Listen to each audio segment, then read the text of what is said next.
will now come to order. I think we've got a good subcommittee hearing this morning. We have, I think, some very talented individuals who have hands-on experience in production agriculture on dealing with sustainability, economic sustainability, while improving environmental conditions as it relates to their operations and making it pay off.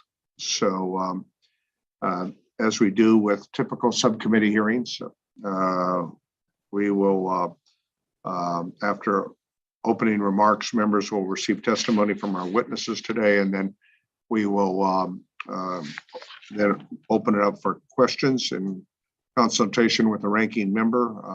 Rule 11, I want to make members of the subcommittee aware that other members of the full committee may join us today, and we welcome their participation.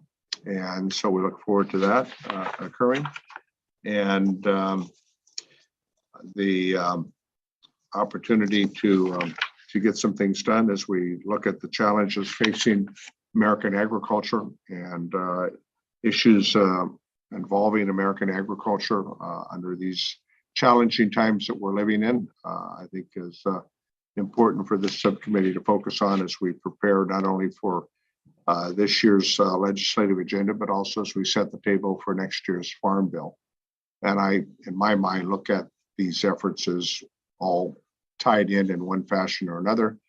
And I want to thank the members of the subcommittee and members of the full committee that are participating because it's a good opportunity for us to try to maintain the bipartisanship that has always been a hallmark of the House Agriculture Committee that I think we're all proud of. Having said that, let me start by saying good morning. I want to thank our witnesses and Ranking Member Johnson, members of the subcommittee today for our opportunity to discuss the impacts of climate change, sustainability in the livestock sector. I think many of us have personal relationships with constituents that are among the most innovative in the livestock community in America. I know I certainly do, and I'm very proud of those folks that are involved and engaged. I don't think we can waver from the impacts that climate change is having with regards to not only the air and the water and the other important resource issues that we consume, but also the impacts worldwide. And as a third-generation farmer, a person that's been engaged and seen a lot of changes over the years, I like to say that I think farmers, ranchers, dairymen, and women are among the most concerned of stewards of the environment because the whole renewability and the ability to maintain the renewability of that resource, the air and the water and the land, is essential, critical to their ability to maintain their farming operations. The Biden administration has rejoined the Paris Agreement. I think this is an opportunity for us to look on how we work together, not only in this country, but around the world. That means reducing our carbon footprint as it relates to emissions in ways that make sense, working with industry. And that's part of the reason for this subcommittee hearing, to figure out how we deal with the impacts and ensure that we have measurable outcomes. I can tell you that in California, we've been doing that for a number of years. I'm glad that we have some witnesses from California that can share their experiences with us today.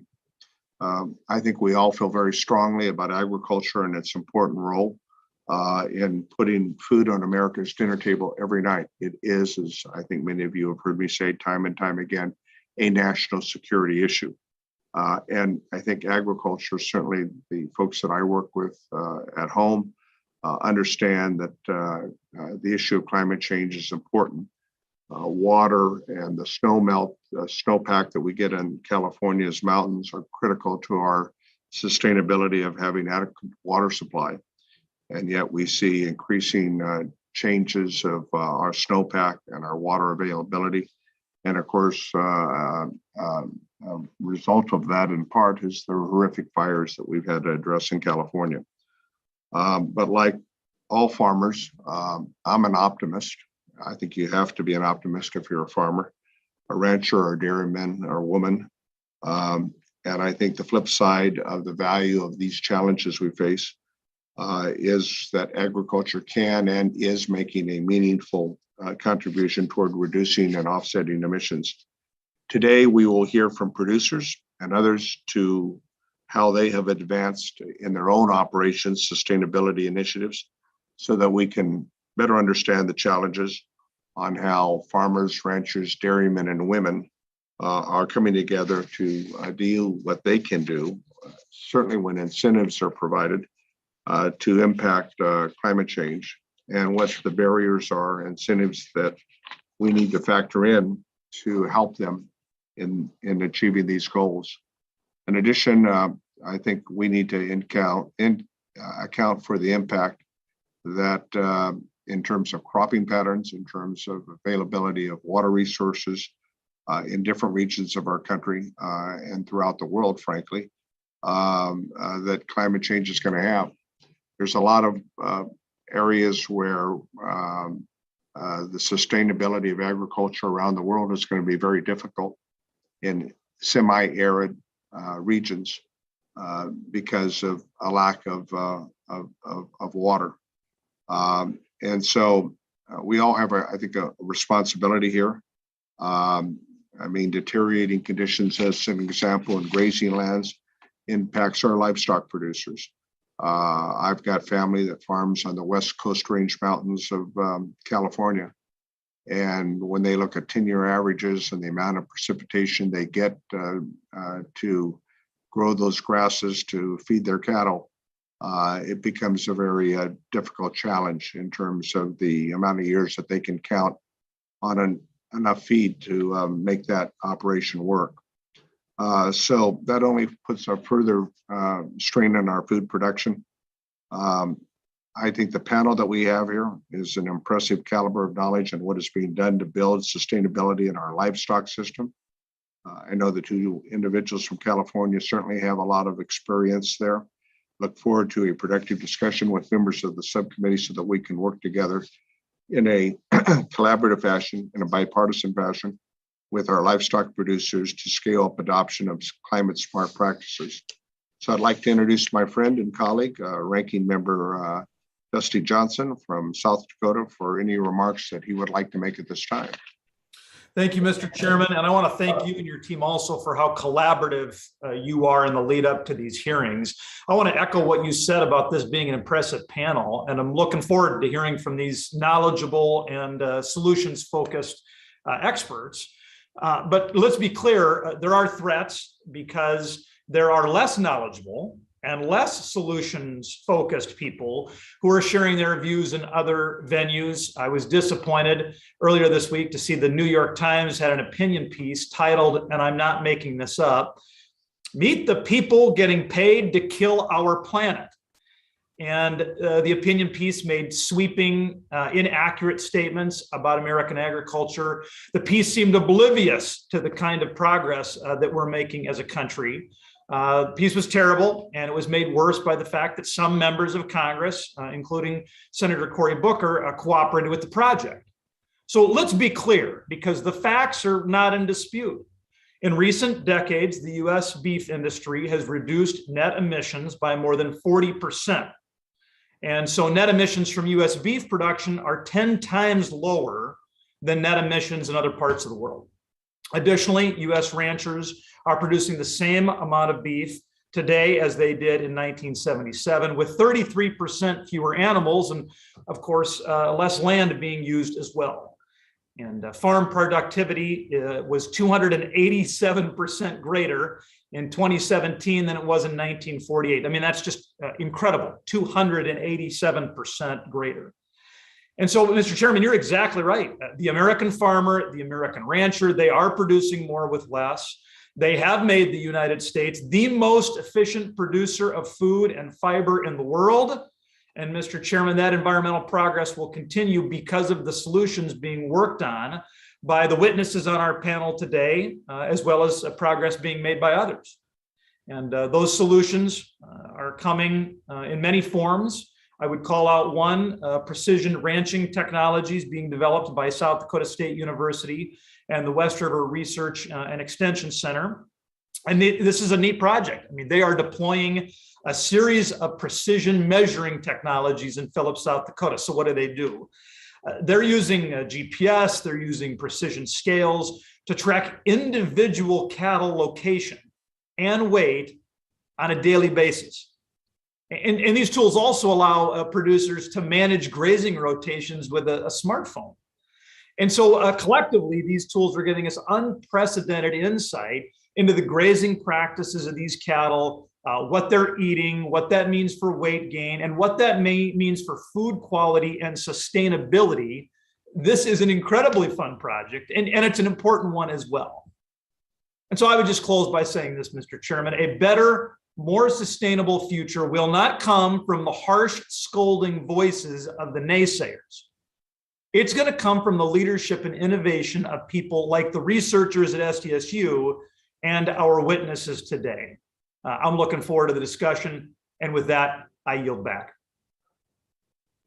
I want to thank my friend and colleague from South Dakota for making those points. I could not agree with you more. The collaborative and the constructive efforts on behalf of American agriculture on a region by region basis, I think, has been significant.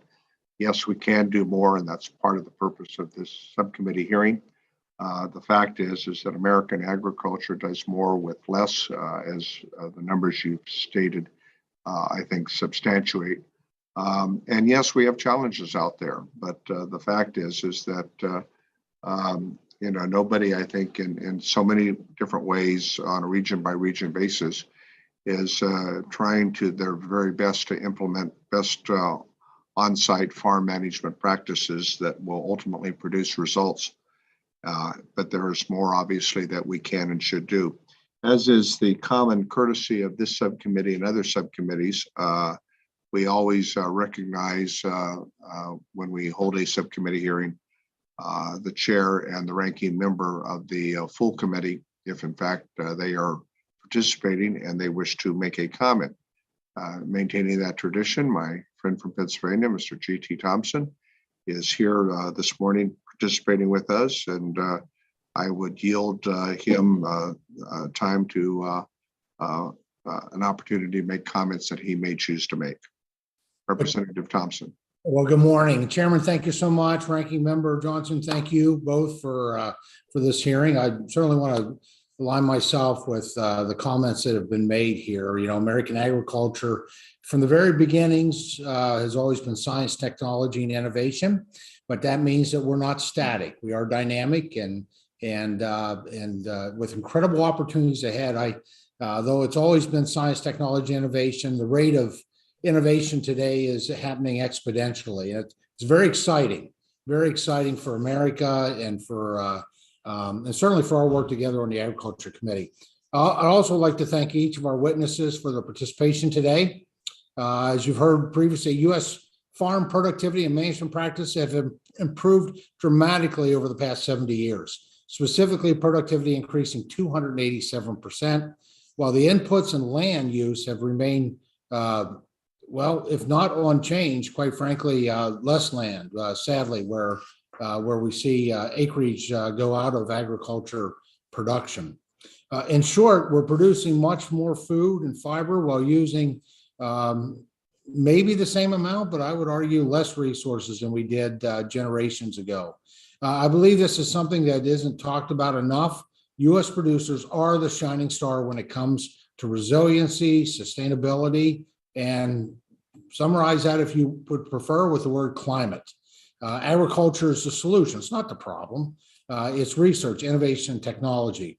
Now, just as they've been for the past 70 years, innovation and research has to remain at the forefront of these efforts moving forward, certainly at the forefront of our efforts as a committee, just as they have been for the past 70 years by those who farmers, ranchers, foresters. Innovation and research, it's just so incredible what it's so important to be our as a just an effective tool. From biotechnology to promising livestock feed ingredients to precision agriculture, new cropping systems, support for development and adoption of innovation products and practices will be critical to ensuring farmers have the tools necessary to continue sustainability, enhancing productivity. Now, policies from Washington should acknowledge the agriculture sector's success and contributions that we make to sustainability and climate, environment, the economy, and build upon it by focusing on their efforts to voluntarily do more, ultimately by incentivizing pro-growth solutions. Well, that's why I introduced the Sustains Act, which provides an opportunity for the private sector to partner with USDA to further engage farmers and ranchers in supporting voluntary conservation initiatives. Bipartisan solutions should revolve around a commitment to these proven programs, reducing bureaucratic red tape and ultimately regulations. Now, I fear that the opposite approach, burdensome top-down regulations and costly, complicated policies, will harm rural economies while displacing U.S. production with that of less efficient foreign producers. Now, I know that's something that we all want to avoid. And I certainly look forward to hearing from today's witnesses and learning more about their voluntary initiatives and thoughtful recommendations. And with that, Mr. Chairman, thank you so much for the opportunity and to be a part of this subcommittee hearing, and I yield back.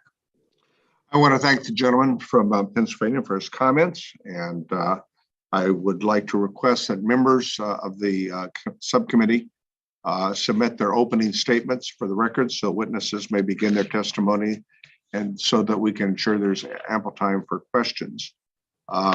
As we have, and some of the witnesses today before us have testified before, and I'm trying to see if the witnesses have it available to them because it would be more helpful if they do. I don't seem to have it on my screen, but this new world that we live in and virtual hearings sometimes makes it complicated to participate. But there's 5 minutes time that is allotted for everyone's testimony. And of course, members are allotted the same amount of time for their comments or questions that they wish to make when it comes their turn. So I'm pleased to welcome our distinguished panel of witnesses here today, as we've noted. They bring a wide range of experience and expertise around the country on the issues of climate impacts and American agriculture. So we thank you all for joining us. Our first witness today is Dr. Kim Stackhouse-Lawson. She has her PhD as the director of NextAg and professor in Department of Animal Sciences at Colorado State University in Fort Collins, Colorado, which is one of America's premier universities. And we're very pleased that Dr. Stackhouse-Lawson, that you're available today. I hope you have the screen available so that you can see and that you can begin with your comments for 5 minutes, and I'll try to be appropriate at the time that your is concluded. But please begin your presentation for members of the subcommittee. Chairman Costa, Ranking Member Johnson, and members of the subcommittee, thank you for inviting me to speak today. I am Dr. Kim Stackhouse-Lawson, Director of AgNext and a Professor of Animal Science at Colorado State University. AgNext is a first-of-its-kind research collaborative focused on sustainable solutions for animal agriculture. Sustainability is defined using a three-pillar approach: social, economic, and environment. Each pillar is dependent on the other, and no one pillar is more important.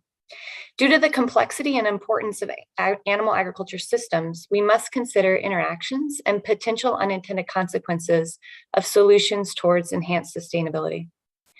By 2050, our planet's population will increase by 2.2 billion, requiring food production to increase by 70%. Estimates suggest that animal agriculture production will need to increase 100% to ensure adequate nutrition to this rapidly growing population. Climate change is going to have a major impact on our food supply chain. These changes alone are going to challenge and require improvements in the adaptive capacity and resiliency of our farmers and ranchers in rural communities. There is no question that this will be the greatest challenge of our lifetime. Providing this nutrition and doing so within the bounds of our planetary resources in an equitable way should be our focus. The critical nature and timeliness of ensuring food security and doubling food production while also meeting sustainability goals is no small task. In sustainability, silver bullets do not exist. We must take a more inclusive and systematic approach to ensure we do not solve one problem and create other intended impacts. It is critical that we develop solutions that are place-based, practical for farmers and ranchers to adopt, and economically viable. Further complicating sustainability is the pace at which it is growing in importance. Many leading companies and industries have announced aggressive sustainability goals, including net zero targets by 2040 and 2050 that will have real and lasting impacts on the food system as we know it today. Many countries and governments, including the US, have made similar commitments. While I appreciate the intention and momentum behind setting these aggressive targets, the roadmaps to achieve these goals are elusive. More information is needed to inform these strategies, namely the development of appropriate baselines and real-world solutions that result in tangible science-based outcomes. Filling this knowledge gap will allow the livestock industry, academia, and policymakers to understand how food production interacts with and impacts climate change. The livestock industry and academic community continue to actively explore how to effectively measure, validate, and continually improve livestock sustainability, including reducing greenhouse gas emissions in a holistic and comprehensive way. Greenhouse gases from livestock are difficult to measure. And until the last decade, scientists didn't have an effective methods to quantify greenhouse gas emissions from livestock in their natural environments. Today, emission estimates are based on models that use limited absolute emission data. Absolute emission data from livestock is needed to fully understand mitigation potential. Without a robust baseline, farmers and ranchers and others along the supply chain are faced with the challenge to reduce emissions, but lack an understanding of where to begin, which makes it nearly impossible to determine if mitigation strategies are effective. An additional component of this research must focus on scalable solutions that are also profitable for producers to promote economic growth, while ensuring that the food system can produce the amount of nutrient-dense food that will be required to meet the nutritional needs of a growing population over the coming decades. To develop truly sustainable solutions, all stakeholders need to be engaged and invested in the process, and this should include government entities and policymakers. Currently, there is limited access to federal funding, grants, and private investments to research greenhouse gas emissions in livestock systems. Private investing in the space of sustainability is rapidly increasing and evolving faster than ever before. And there's an opportunity to leverage these funds and this momentum as we work together to meet this challenge. While sustainability has become a major focus recently, the livestock industry has been dedicated to continuous improvement for several decades. The majority of livestock production in the US happens on family-owned and operated farms and ranches. US livestock operations are a critical element to the affordable, high-quality protein available to domestic and international consumers. Pressure is being placed on farmers and ranchers to mitigate impact without the appropriate tools that they need to be successful.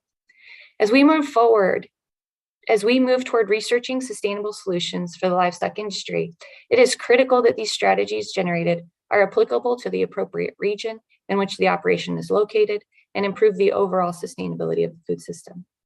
Thank you for the opportunity to testify before this panel, and I would be glad to address your questions, and I look forward to the discussion.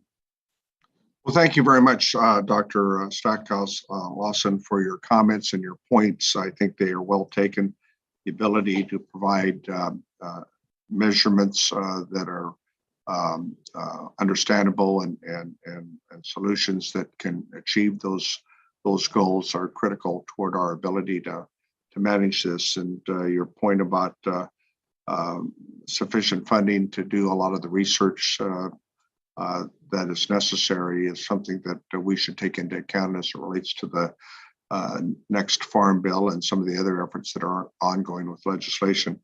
I think your perspective really points out something I like to talk about regularly that I think really makes the United States in some ways so different than other parts of the world, and that's our land-grant universities, our agricultural schools like yours that have played an important role historically in terms of research that has allowed American agriculture over 100 years to really achieve the levels of quality and production and best management practices that without that academic involvement, I don't think would have been possible. So keep up the good work. And our next witness today is a person and her family, Rosie Burrows, with the Burrows Family Farms in Denair, California. Their marketing flagship for organic and regenerative grass-based pasture-raised added value products produced by the family enterprises include almonds, beef, chicken, dairies, eggs, sheep, olive oil, walnuts, meat, birds, and turkeys. Their farming and ranching efforts are like California, diverse, and therefore we're very proud of their efforts. And Ms. Burrows, please, you have 5 minutes to present to the committee. We're looking forward to hearing your comments. Good morning, Subcommittee Chairman Costa, Ranking Member Johnson, members of the subcommittee, and members of the full committee. Thank you for the opportunity to testify before you about my family's farms and our experiences farming with regenerative practices. My husband Ward and I farm with our children and their families in the rolling foothills of the San Joaquin Valley in California in northern Merced County and in Bonanza, Oregon. We are carrying on the Burrows family farming legacy, which spans over a century. And over the last 20 years, we have formed partnerships with our children. Thank you for mentioning all of our products under the Burrows Family Farms marketing flagship. Our nation's greatest resource is the rancher and the farmer families who are the stewards of our grasslands and farmlands and are devoted to producing our country's food and fiber. Our future survival depends on how we handle climate change and the extreme weather patterns of drought and devastating storms, which are symptomatic of the warming of our planet. It is extremely important that U.S. agriculture responds to these problems by adopting regenerative agriculture practices. As we started our farming ranching journey as conventional farmers, we didn't know what we didn't know, and we were part of the problem. Around 40 years ago, we discovered the holistic approach to ranching and farming. And 20 years ago, our path to organic ranching and farming using regenerative practices. Let me take a moment to explain regenerative agriculture. It is a system of farming principles and practices that seek to regenerate and enhance the entire ecosystem of our farms, our ranches, by concentrating on building soil health, which increases soil biodiversity and organic matter, leading to more resilient soils that can better withstand climate change impacts like flooding and drought. Regenerative practices help us fight the climate crisis by pulling carbon from the atmosphere and sequestering it in the ground. Healthy soils leads to strong yields and nutrient-dense rich crops. To do this on our farms, we're using these practices to build soil health, no-till or minimum till, planting cover crops, keeping the soil covered with the diversity of plants for as long as possible, and we have integrated animal grazing on our rangelands, irrigated pastures, and orchards when possible. We use compost and manure for our fertility.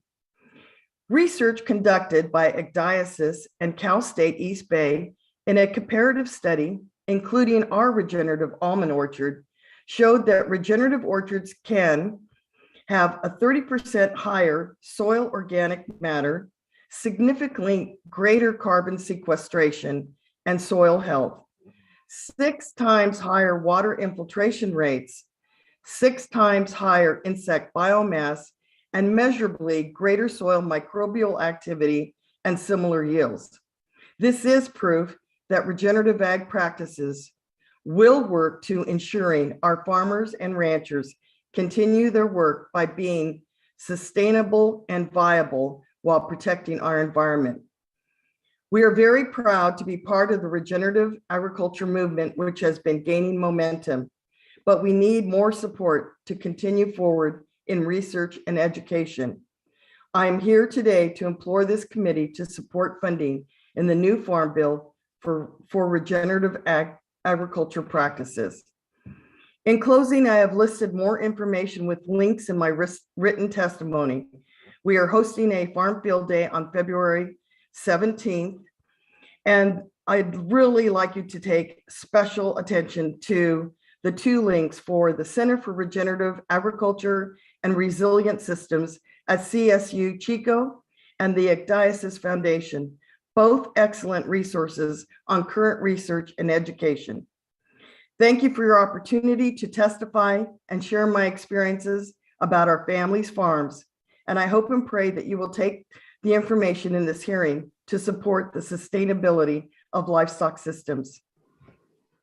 Ms. Burrows, we thank you very much for your firsthand experience and trying to ensure that your farming operations are as sustainable as they possibly can be, and the experiences you've had to deal with, you and your family, in making those changes and adjustments. And we look forward to having an opportunity to question you on your February 17th Farm Day. Please get my office the information. I don't know that it's possible that I could be there, but if it is, I would certainly like to see it firsthand. Our next witness is an individual who I've known for a number of years, who farms in my area. His family has been active in dairy in California for generations. He operates Medeiros Hostings in California. He's also a member of the executive committee of the National Milk Producers Federation. And he is now working on, I think, Melvin, the 3rd or 4th generation in your family to maintain that involvement. But you don't farm the way your father did, nor your grandfather, nor do I. And we look forward to your comments. Please begin. Well, thank you. Thank you, Jim. Good morning, Chairman Costa, ranking members, Ranking Member Johnson, and members of the subcommittee. And I thank you for the opportunity to testify today and share the dairy industry's perspective on sustainability. My name is Melvin Medeiros. I've been dairying since 1981 on a farm started by my parents. Today, my wife, Kelly, and I own and operate Medeiros Holsteins, along with Medeiros Dairy, a 1,600 cow dairy operation in California, along with our 2 sons. I am honored to serve as chairman of the Western Area Council for Dairy Farmers of America, the leading dairy co-op and milk marketing cooperative in the U.S. I am testifying before you today on behalf of the National Milk Producers Federation, of which DFA is a member cooperative, and I serve on the executive committee. U.S. dairy farmers are environmental stewards. We tend with great care to our land and water and ensure future generations can carry on an important work of feeding the U.S. and the world. We value proactive sustainability and have adopted agricultural practices and technologies that have evolved over time. As a testament to the dairy's endeavors, by 2007, producing a gallon of milk used 90% of the land, 65% less water, with 63% smaller carbon footprint than in 1944. More recently, research shows that producing a gallon of milk in 2017 requires 30% less water, 21% less land, 19% smaller carbon footprint, and 20% less manure than by 2007. As a farmer-owned cooperative, DFA is always working to identify new, innovative ways to conserve resources and is committed to working to a 30% reduction in emissions across the cooperative by 2030. From a 2018 baseline. More broadly, in 2009, U.S. dairy industry launched the National Dairy Farm Program to demonstrate that the U.S. dairy farmers are committed to producing the best milk with integrity. The farm program's environmental stewardship pillar provides a comprehensive climate, greenhouse emissions, and energy use on dairy farms with resources for farmers to measure and improve their footprint.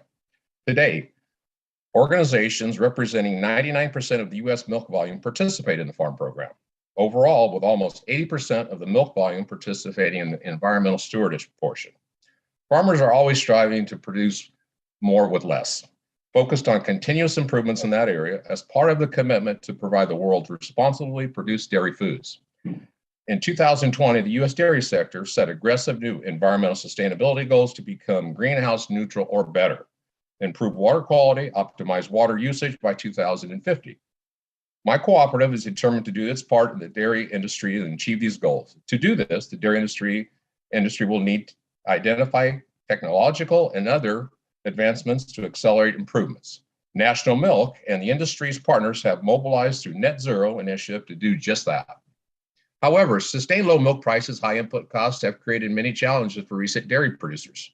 Dairy farmers are eager for policy improvements that will unlock additional revenue streams and make advanced environmental protection a source of economical strength in the dairy farms. To help U.S. dairy farmers enhance their ongoing sustainability leadership, the dairy industry needs your support. National Milk recommends two broad areas to improving policy. First, USDA conservation programs must be instrumental in achieving sustainable goals, but we urge better tailoring of programs towards manure and feed management. Enteric emissions account for roughly 1/3 of dairy farm greenhouse gases. For the footprint are a key area of opportunity for progress, and we support increasing program funding to keep and achieve these goals and are grateful to the members of both parties that have put forth legislation to bolster conservation programs. Second, National Milk supports policies that spur and adopt innovative technology practices. Dairy farmers see great value in adopting anaerobic digesters and to reduce emissions, but lacks sustainable markets for this energy produced on farm and has limited their economical viability. Similar, new animal feed additives significantly reduce enteric emissions, but current U.S. policy hinders timely approval and puts U.S. farmers at a competitive disadvantage. To solve these problems, we support creating an incentive tax credit to cover upfront cost of digesters, and we urge expediting FDA's approval of safe, effective animal feed ingredients. Before I close, I want to emphasize how critical sustainability is to remaining a competitive global supplier. More than 16% of U.S. milk production is exported. The U.S. dairy sector is well positioned to meet environmental demands of consumers worldwide. Our farmers have the lowest greenhouse gas footprint per gallon of milk compared to other suppliers around the world. But our competitors are continuously making investments, working on positioning their way of farming as more sustainable. This type of support I have outlined today is needed to help us counter that. In conclusion, I want to note that the agriculture industry has been focused on sustainability for many generations. While we might have talked different, our goals have always been leave the resources to our farms better for our children. Your participation can help fill these policy gaps and make even further strides. So thank you for the opportunity to represent the dairy industry, and I look forward to your questions. Thank you, Melvin, and your family and your comments, and we look forward to the opportunity to ask you some questions and get some better insight on challenges you're facing. Our next witness is the Brackett family. They have Brackett ranches in Nevada and Idaho border, lands where they graze cattle and are private lands owned by the family, and they also deal with federal allotments owned by the federal government. And they manage in a partnership with federal agencies. They've had a long history and been involved with the National Cattlemen's Beef Board and the Idaho Cattle Association, and have a long track record of experience in dealing with the challenges that the cattle industry faces. So at this time, I'd like to recognize Kim Brackett for your comments and testimony, and we look forward to hearing your thoughts. Thank you, Chairman Costa and Ranking Member Johnson and members of the subcommittee for inviting me to testify today. My name is Kim Brackett, and together with my husband Ira and our 4 children, we manage Brackett Ranches, which is a cow-calf operation on the Idaho and Nevada border. The lands where we graze our cattle are both private lands, which are owned by my family, and federal allotments owned by the federal government and managed in partnership with federal agencies. As chairman of the Beef Industry's 5-year strategic plan task force, I can tell you that we have a key industry objective to intensify efforts in reaching, improving, and communicating U.S. beef industry sustainability. So I'm very happy to be here today to talk with you about that work. Collectively, cattle producers in the United States manage livestock on approximately 815 million acres. That's nearly 1/3 of our nation's continental landmass. In addition to providing grass for our cattle, pastures and rangeland provide important ecosystem services, sequestering carbon in the soil, naturally filtering water, and improving wildlife and habitat. The beef cattle industry has a great sustainability story. This is proven by generations of successful production. According to the U.S. Environmental Protection Agency, direct emissions from beef cattle only represent 2% of all greenhouse gas emissions. Not only are beef cattle not significant contributors to the full emissions profile, the work cattle and cattle producers do helps to avoid other kinds of emissions, like those from catastrophic wildfire, and it makes lands more drought resilient. Cattle ranchers are the original protectors of biodiversity. My family and our ranch are no exception. One of the examples of this is that for us to get drinking water to our cattle in our sagebrush country, we have an underground pipeline system that starts at the head of the Jarbidge Mountains and runs 70 miles down that mountain across the Bruno Desert.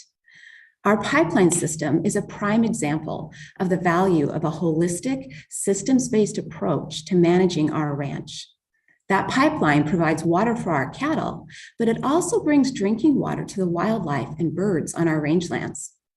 By maintaining and expanding this pipeline system over the years, we have increased wildlife and bird habitat, thus increasing biodiversity. Another example of a sustainable practice on our ranch is targeted grazing. When cattle are allowed to graze at the right time of year, it will reduce seed production and reduce long-term spread of invasive annual grasses that can be fuel for massive wildfires. Preserving these large, unbroken landscapes is critical for environmental health. When ranchers are regulated out of business, these vast lands are often divided and sold in small acre parcels, greatly impeding wildlife migratory habitats. Our industry came together last year to develop long-term sustainability goals. I'd like to share those with you. Our industry has committed to 1, demonstrate the climate neutrality of U.S. cattle production by 2040.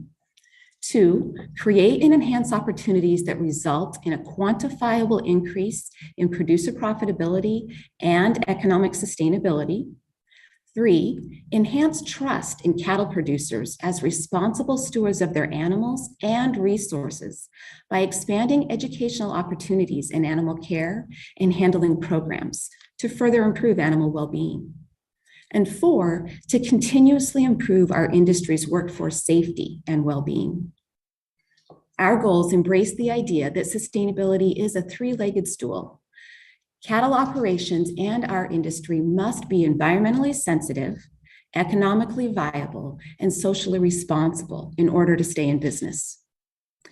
Every day, our industry loses vital grasslands to development or other non-agricultural uses. It is of the utmost importance that we preserve our legacy carbon sinks across this country, especially our grazing lands.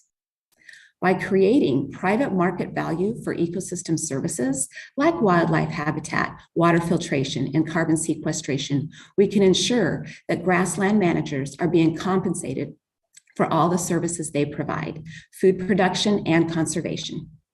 Congress also has an important role to play here by ensuring that ranches can effectively be passed to the next generation and by working to protect cattle producers from unaffordable regulatory burden. Combating regulatory burden is necessary to maximize our industry's potential to reduce emissions. Our family remains committed to environmentally, economically, and socially sustainable for generations to come. Thank you. Thank you very much, Ms. Brackett, for your comments. And I think your illustration of how you have been able to manage your own family's livestock operation in a responsible way, and certainly your recommendations are well taken. I failed to note for members of the subcommittee and for our witnesses that we are being televised this morning today on C-SPAN. So you can certainly let your constituents back home, and those family members can see this being televised live throughout the country. Our next witness we have is an individual who in part closes, I think, the loop in our efforts to talk about the entirety of how we produce food, as I said, throughout the country on a regional basis that ultimately gets to America's dinner table. And clearly, as I said, food is a national security issue. And I get frustrated on occasion that sometimes too many Americans think that their food comes from their grocery store or their favorite restaurant. Not that that's bad. We obviously get our food from multiple sources, but it's important that we know ultimately the challenge of producing that food to our family's dinner table or to our favorite restaurant, which I think is a good lead on for our next witness, Mr. Ernie Meyer. He chairs the U.S. Roundtable for Sustainable Poultry and Eggs and Director of Quality Systems for U.S. Supply Chain, part of McDonald's USA Chicago operations, and a person that I think can provide some meaningful testimony. We all deserve a break today, and Mr. Meyer, if you can provide us with that effort, we certainly would like to get your insight on where you see the challenges facing making that food available for the American consumer. You may begin your testimony. Thank you, Chairman Costa. Hello, my name is Ernie Meyer, and I'm the Director of Quality, U.S. Supply Chain for McDonald's USA. And I'm the current chair of the U.S. Roundtable for Sustainable Poultry and Eggs, which I'll refer to as the Roundtable or U.S. RSPE going forward. As a multi-stakeholder, independent, and nonprofit organization, the Roundtable was put together to represent the entire supply chain of U.S. poultry and egg industries. We are grateful for the invitation to speak with the subcommittee and share what we've learned facing the same issues you are as a subcommittee and as representatives. We currently have full-time membership commitments from almost 100 farms, organizations, and individuals, with national and international business reach that include more than 500 individual experts. They range across all disciplines of our business, from those that directly care for birds to companies like McDonald's, offering poultry and egg products to our end customers. Each of these individuals is plugged into the Roundtable and working on our shared goal to continuously improve the sustainability of U.S. poultry and egg supply chains. We believe that the most successful sustainable tools are created by both those implementing them and those impacted by them. Every member has an equal vote in our structure to allow optimal collaboration, and much of our work is open to public input. We are driven by a diverse group with varying resources and sizes. For more than 3 years, farmers, integrators, researchers, grocery stores, animal health companies, environmental groups, equipment companies, and restaurant chains have actively been working to build the connections and tools we need to help meet modern food system challenges and continuously improve our sustainability. Our approach to sustainability is pragmatic and holistic. We work to identify solutions that are environmentally sound, socially responsible, and economically viable. What's unique about the Roundtable is that we are a community and catalyst for progress. We are encouraging improvement by helping facilitate connections, providing access to expertise, and remove barriers to advancements without ostracizing stakeholders. The most effective sustainability strategies are based on sound data and comprehensive, repeatable measurements. The Roundtable and its members have invested their own significant time and resources into developing the first ever full supply chain sustainability framework for U.S. chicken, turkey, and eggs, which I'll refer to going forward as the framework. We completed the development process in December last year and are at full speed to create the software tool to collect the data within this year. And there's a lot of data to collect. The scale and importance of poultry in the diet of Americans and our world continues to grow. Poultry is the most consumed protein due to its accessibility to all cultures, affordability in relation to its nutrition, and ease for at-home cooking and quick service food. It's also a pillar for the food and agricultural industry. generating more than $576 billion in annual economic impact and $41.9 billion in taxes, with more than 2 million workers employed by the poultry and egg supply chains. What shifted lately is the push up and down supply chain. It's not enough for us to have fantastic sustainability programs at McDonald's and at our suppliers. We must have everything put together from the very beginning, from the feed for the birds and to the delivery of our food across the country. McDonald's has taken learnings from the roundtable and committed and invested millions of dollars in partnership programs with its suppliers to increase the sustainability of its poultry supply chain. One example of this is the Roundtable Partnership and the U.S. Roundtable for Sustainable Poultry and Eggs Sustainability Framework. Another project example is the Smart Broiler Project, focused on innovation in outcomes-based poultry welfare assessments. I share this with you today to offer some good news and reassurance that the entire poultry supply chain is behind proactively improving and communicating about their sustainability, not resisting it. In poultry, we are not divided by industry or discipline, but have found a way to work together at a higher pre-competitive level to find the paths that work for everyone. McDonald's is proud to be part of this rapidly growing organization and its projects, and to speak with you about this work. From investing in renewable energy and partnering with organizations such as the Roundtable to advance sustainability and regenerative agricultural practices, we also want to help protect our planet for communities today and in the future. Your effort to secure funding at the direction that provide resources to the #1 most consumed protein in the United States will be put to good use and amplified by independent efforts like those of the U.S. Roundtable for Sustainable Poultry and Eggs. I'll do my best to entertain questions you have. I have specific areas I can speak to in my position and experience, and I'll take any questions that I cannot answer back to the Roundtable and tap into our community of experts for more information. Thank you for your time and interest in the U.S. and poultry egg sector. Well, thank you very much, Mr. Meyer, for providing that perspective with the egg and poultry section and the issue of sustainability, which is obviously the subject matter of our hearing today, and environmental gain and economic viability. You did reference on a number of your comments the supply chain challenges we face. And while it's not the subject matter of today's hearing, we have all been dealing over the last 20 plus months of this pandemic of the impacts, especially early on when we closed schools and restaurants, and really taking a very complicated and complex supply chain for America's food and turning it upside down. And certainly there's been lessons to learn from that. But we're now in the phase of the subcommittee hearing that I enjoy, where members of the committee get a chance to ask questions or make comments to the various witnesses that we've had here this morning. And you've all done an excellent job. I want to thank each of you for your testimony this morning. As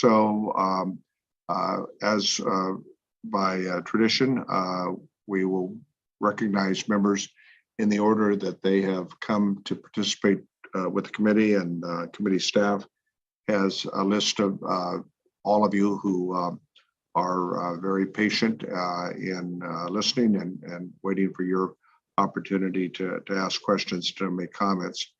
I will begin as the chair with recognizing myself for 5 minutes, and then refer to the ranking member for his 5 minutes, and then we will alternate, as is tradition, Democrat, Republican, until all the members of the subcommittee have had an opportunity, and the full committee that are participating, to exercise the time available to them. As I mentioned previously, climate change obviously impacts not only regions of our country, but regions of the world, given weather patterns and geographies. So we continue to learn more each day on how we mitigate the impacts of these climate change. My first question is to Mr. Medeiros. As a producer, you, as noted, are stewards of the land, you and your family, and you've made many changes in terms of your dairy operation.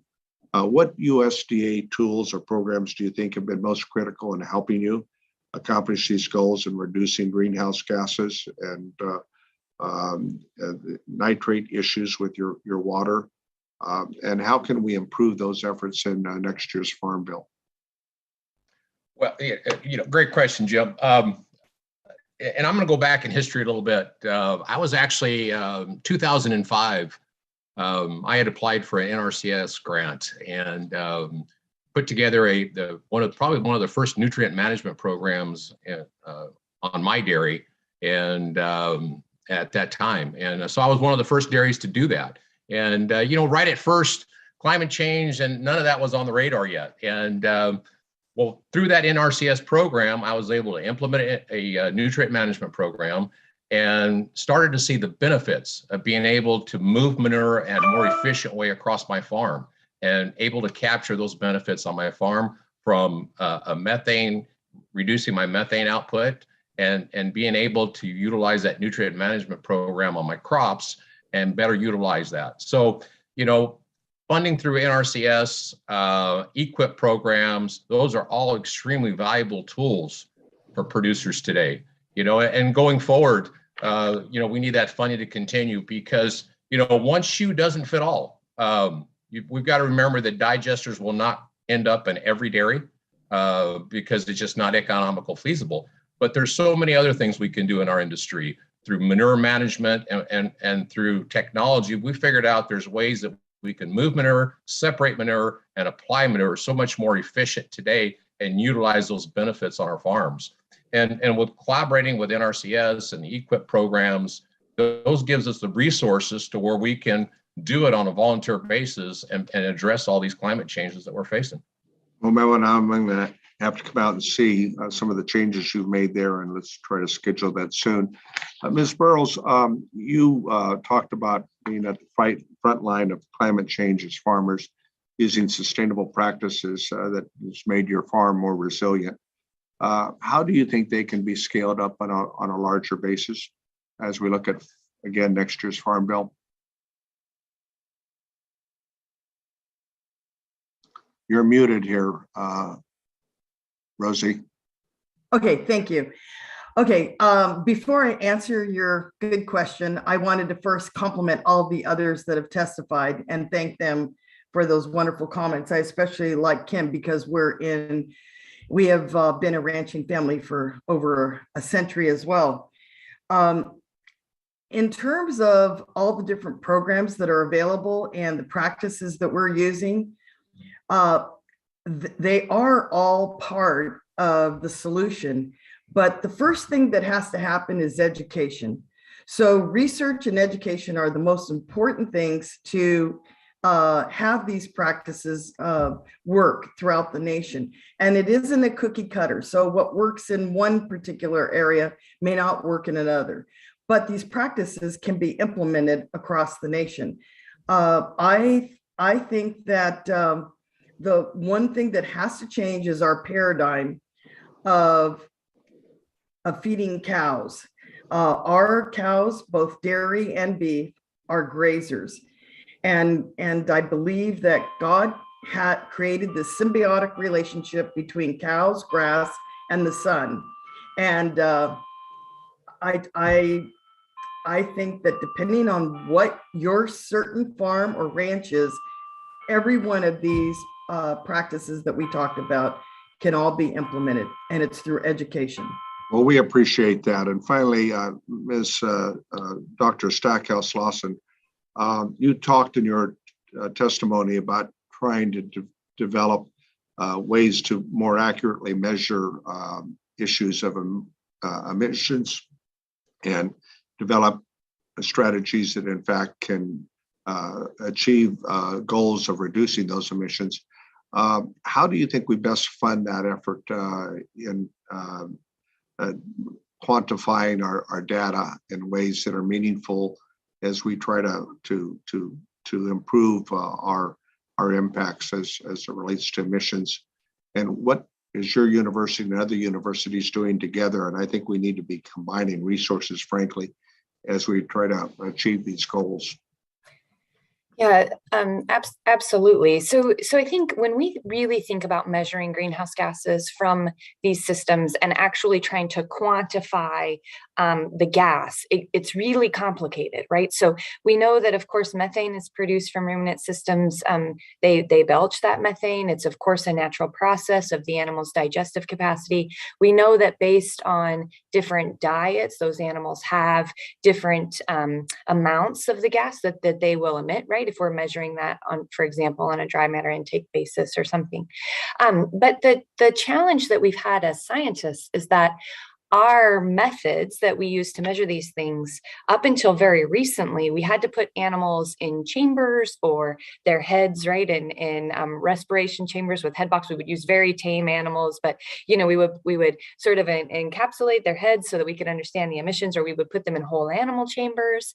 And when we do that, it changes the animal's behavior and their desire to eat, right? They're just not, they continue to eat.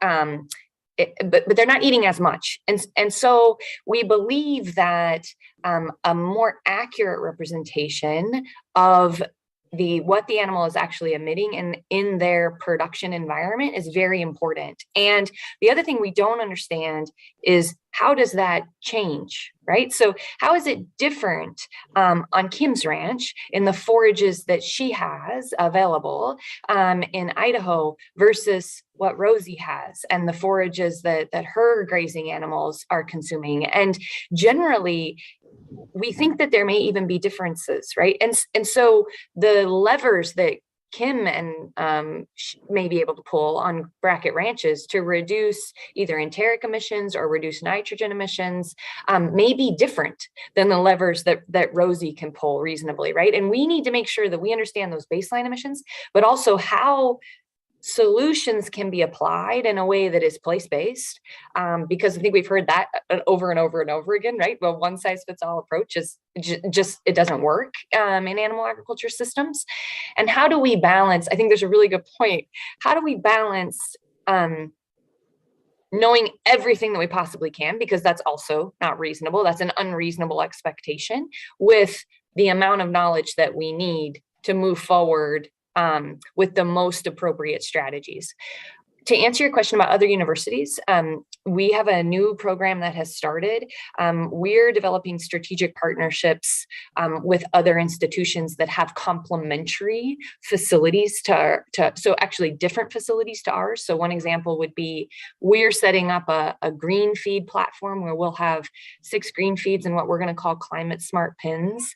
But we're partnering with Texas Tech, for example, who has the head box chambers, or we might partner with Davis that has the more full animal chamber approach. And I do believe that we also need to be very smart and not duplicating, right, these very precious resources, and really work together to develop. Doctor, I think your comments are well taken, and my time is more than expired, but I wanted to make sure that we got an opportunity to get the academic perspective in here. And I really do believe, as we look toward money is always a challenge as we try to provide ample resources, but that we combine our research efforts in ways that make sense through the academic, incredible academic resource that we have in this country on a regional basis. So without further ado, my friend and ranking member of the subcommittee, Dusty Johnson, it's your opportunity here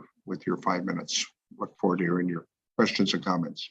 Thank you, Mr. Chairman, and just great witnesses. I mean, really, really a top-notch panel, and you can tell how much they agree on. And these are happy, optimistic, solutions-focused people who want to make the world a better place, and they've just all done a great job. I'll start with Dr. Stackhouse-Lawson, and then we'll go to Ms. Brackett, kind of with a similar set of questions. I thought your testimony, Doc, did a good job of talking about the progress that we've made, as well as some of the ambitious, proactive goals that our country has on a go-forward basis. And in that, we want to feed the world. We want to do so sustainably.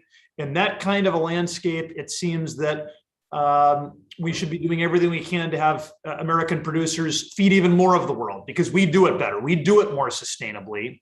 I feel like so often these producers have a target on their back rather than being viewed as the solution? Just sort of your reactions about that. I think one of the things that I didn't mention in the testimony, but is really important, is that sustainability is certainly has this triple bottom line approach, right, of environmental, social, and economic. And we need to take that into account as we're thinking about nutrition globally. But the other thing that I didn't mention that sustainability has is an emotional element, right? So when people think about the way that they define sustainability and what may be most important to them, emotions play a role in that. And some of the perceptions that exist around our production systems today are challenging and in some ways align with the science that we know, and in others don't. So I think Representative Johnson, it is it's very challenging, and I think our farmers and ranchers should be commended for the incredible work that they have done. But this sort of target on their back, unfortunately, oftentimes makes it difficult for I think all of the great minds that we have that could come together to really identify collaborative solutions moving forward. And I very much agree with you that those collaborative solutions are necessary and that our farmers and ranchers should be a part of those conversations, because at the end of the day, they're the boots on the ground that will mitigate the impact. And so, and listen, tell me if I'm looking at this too simplistically, because I suppose sometimes elected officials do that, right? But if we really care about, I think so many people are making it seem as though producers need to do less, right? We need fewer of that type of production or less of that kind of production. When in reality, if we care about sustainability, a really effective solution would be to ask the American producers to do even more to help feed the world. Right, and I think we will get there. You described some of the technology that South Dakota State is implementing on precision ranching technologies. I'm equally excited about that technology, right? So could we actually, with a phone app, move cattle to a place on a ranch at the right time the forage is growing and optimize the landscape and the nutrition and also minimize that impact, right? Because then you can move them off potentially during, if there's perhaps a migrant bird that needs to nest in that particular environment, right? So our ability to move virtual fences without actually building fence is, it's phenomenal. And the opportunity to get even more utilization off of landscapes, but actually enhance the landscape, I think is very real. And I think technology is only going to enhance that for us. I think at the same time, we have to be very cognizant of the fact that measurements to continually benchmark ourselves, but then document improvement will continue to be important. Great, thanks, Doc. And then I've got 50 seconds left. Ms. Brackett, it is yours. Any observations? Well, I would concur with what Dr. Stackhouse-Lawson has said. I think to add on to that, I would go back to your comments about the efficiency of the U.S. beef production system. Cattle are upcyclers. I think sometimes people don't recognize that most cattle ranches exist on land that's considered marginal. It can't grow crops for human consumption. So cattle can go in there and graze that grass that's not human edible, and they convert that into highly nutritious form of protein for our fellow Americans. I think that's really important. The other thing, when we talk about cattle diet, they also consume a lot of our human food waste that would otherwise go into a landfill. So they are definitely upcyclers in several segments of our industry. Yeah, well said. Thank you, Mr. Chairman, and I yield back. Thanks, gentlemen, always for his good questions. And upcyclers, I like that term, Ms. Brackett. I'll have to remember that. It's not one that I've used. But our next member to be recognized is the gentlewoman from Virginia, my friend, Ms. Abigail Spamberger. Representative Spamberger, you're recognized. Thank you so much, Mr. Chairman. Thank you, Chairman Costa. I am so thrilled that we are having this hearing on livestock and conservation today. I am the chairwoman of the Conservation and Forestry Subcommittee, and I know that our producers across the country, and particularly in Virginia, are really the original conservationists. I'm also very excited about today's hearing because of the large presence of livestock producers in Virginia, many of whom are actively engaged in USDA conservation programs. In December, I was proud to host USDA leaders in Orange County, Virginia, in my district, to meet with Virginia livestock producers, and I heard directly from cattlemen and small processors about their most pressing needs. They discussed the recently announced USDA investments that will help keep America's cattlemen and their families competitive in a global ag economy, and it was a really wonderful, wonderful way to focus on these programs and the value that they have to our producers. One way our producers stay competitive is by bringing conservation practices into their day-to-day operations. That's why I'm proud to co-sponsor the Bipartisan Growing Climate Solutions Act, with my colleague, Congressman Bacon. It touches on nearly every sector of agriculture, including livestock production, and this legislation would help Virginia cattle and poultry producers receive additional revenue sources for the climate-smart practices that they are already embracing. The bill is supported by nearly every major American farm group, many major environmental groups, and several Fortune 500 companies because it makes sense. Notably, the bill passed the United States Senate with 92 senators voting in favor of it, and it continues to stun me that the House of Representatives has failed to act on a bill that garners so much support. We don't see that every day, and we should pass it in our chamber. It is crucial for the farmers, the rural communities, and the health of our planet, particularly the farmers and producers in Virginia who are advocating for it. It's certainly long past time. So thank you for allowing me that moment. But Mr. Medeiros, I have a question about your testimony, because you mentioned that current USDA programs have not focused enough on manure and feed management. And that's really a key area of opportunity and some sustainability questions related to dairy production. I've heard that while USDA has strong internal expertise on conservation, that we really need more experts on conservation practices and innovation specifically related to livestock. Could you perhaps share your experience and what you've experienced and provide us with any sort of feedback on what that looks like from your perspective? Sure. And Dr. Stackhouse talked a little bit about different feeds and knowing how that rumen's going to react to the different feeds and what it's actually emitting. So in the dairy sector out here in California, we feed about 40% of our rations are byproducts. And through those byproducts, we really don't know how much emission reductions we're getting through those byproducts. So the question is still out there. And at UC Davis, there's been a lot of studies done on either oil-based additives, plant-based additives, and how that is working in reducing emissions. So we need more funding to go into that category.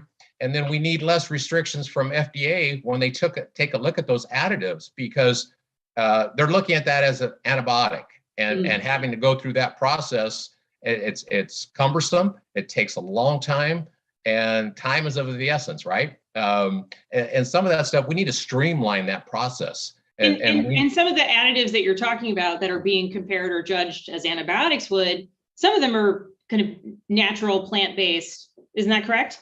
Absolutely. They're either oil-based or plant-based. One of them was seaweed, right? Yeah. And so when we take a look at these options, we need to streamline that process, and we need to actually put more funding towards that, because companies, when they start taking a look at the process, they're not willing to invest, right? It's taking too long. It's too expensive. So those are the avenues, because we have to remember 45% of emissions coming from a cow is enteric. Yep. And we have to remember, especially in the dairy sector, not everybody's going to be able to put a digester. And if we can target 45% of that emissions on the enteric basis, that is extremely valuable. Thank you, Mr. Medeiros. You mentioned digesters, and I have the REAP Improvement Act would expand eligibility to the REAP program to include agricultural producer cooperatives that want to meet the high demand for the program by increasing the available cost share, particularly as it relates to digesters. I'm running out of time, but I will be following up with questions for the record for Dr. Stackhouse-Lawson related to the REAP program and what additional access might look like. particularly for livestock producers and our dairy industry. So thank you so much, Mr. Chairman, for this fantastic hearing, and thank you to all of our witnesses for your work and the knowledge you brought to us today. Well, thank you very much, Representative Spamberger, and your focus with your own subcommittee and how we can collaborate together with efforts on conservation. And we look toward next year's Farm Bill is, I think, critical for all of us in terms of working with America's livestock industry to achieve even better results. So our next witness is ranking member of the full committee. I introduced him once before, so I don't think I need to introduce him again. My friend, Representative Thompson from Pennsylvania. Need to unmic, GT. Got it. Jim, thank you so much. Thank you to you and our ranking member for just assembling just a tremendous panel on this topic. Just outstanding. I get to listen to these folks all day long. These are the types of voices that we need to have as we prepare for the 2023 Farm Bill. While many in this space of sustainability climate, while many private companies have made major climate commitments, they oftentimes are struggling to find ways really to achieve their goals. And I think to achieve their goals in truly meaningful ways that are effective that align with their goal, despite having significant financial resources. And simultaneously, USDA conservation programs, and I would put our Agriculture Committee at the forefront of that, because we have authorized what it is at USDA in the conservation space.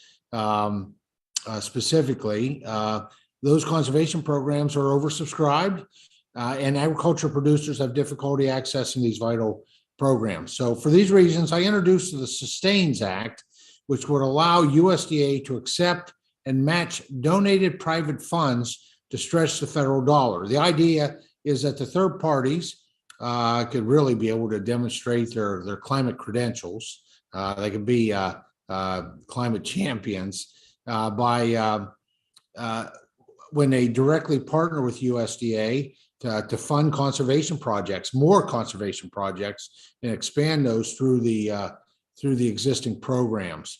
I think in terms of land-based solutions, we see that the documentation shows that overall our farmers, ranchers, foresters sequester 6.1 gigatons of carbon annually, greenhouse gas emissions, and that's the research goes to show that there's that sequesters every bit that's emitted plus an additional little over 10%, which is very exciting. It shows that our farmers, ranchers, foresters are climate heroes. But we can do better because we know that there's new innovations because American agriculture is science and technology and innovation. So I want to start with Mr. Meyer or whoever would like to respond. I'm just curious, do you see a value in the concept where we form a public-private partnership to where those organizations of all sizes, not just large corporations, but small mom and pop businesses that would like to get their climate champion credentials could help us fund additional conservation programs? Do you see any value in that concept, and would appreciate your insights?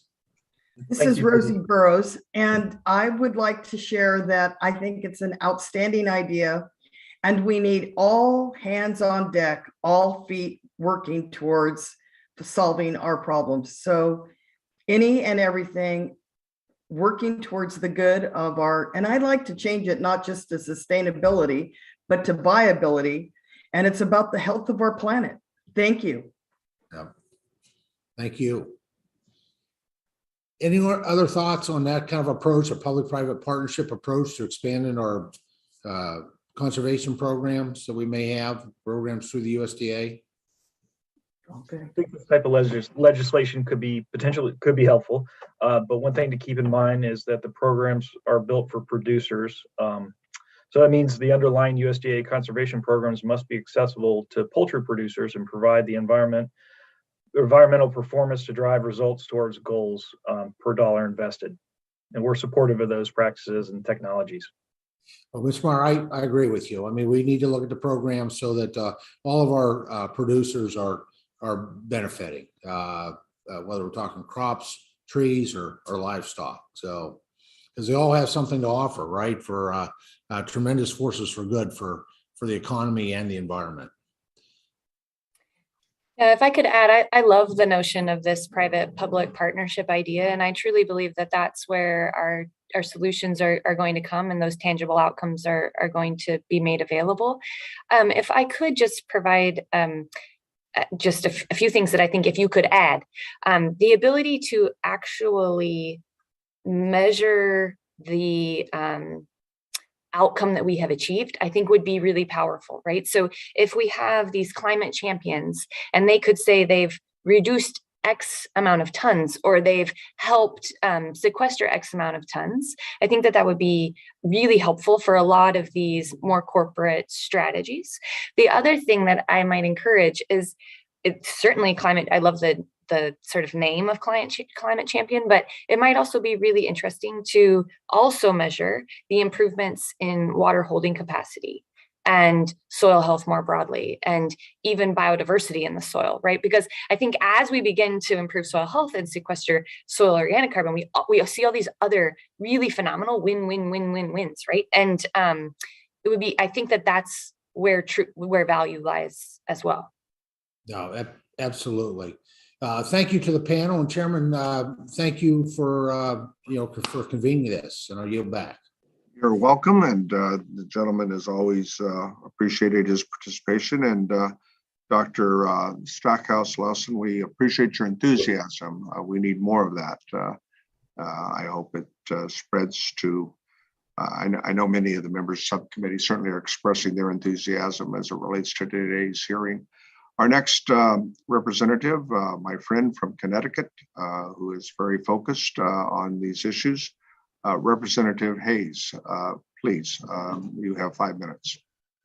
Thank you, Chairman Costa, and thank you for having this hearing today. Connecticut's 5th District is a hotbed of sustainable livestock farming. There are countless farmers from my district who operate small family dairy farms with a focus on sustainable and organic agriculture. One example is Adama Farms, a diverse direct market farm and educational program in Falls Village, Connecticut.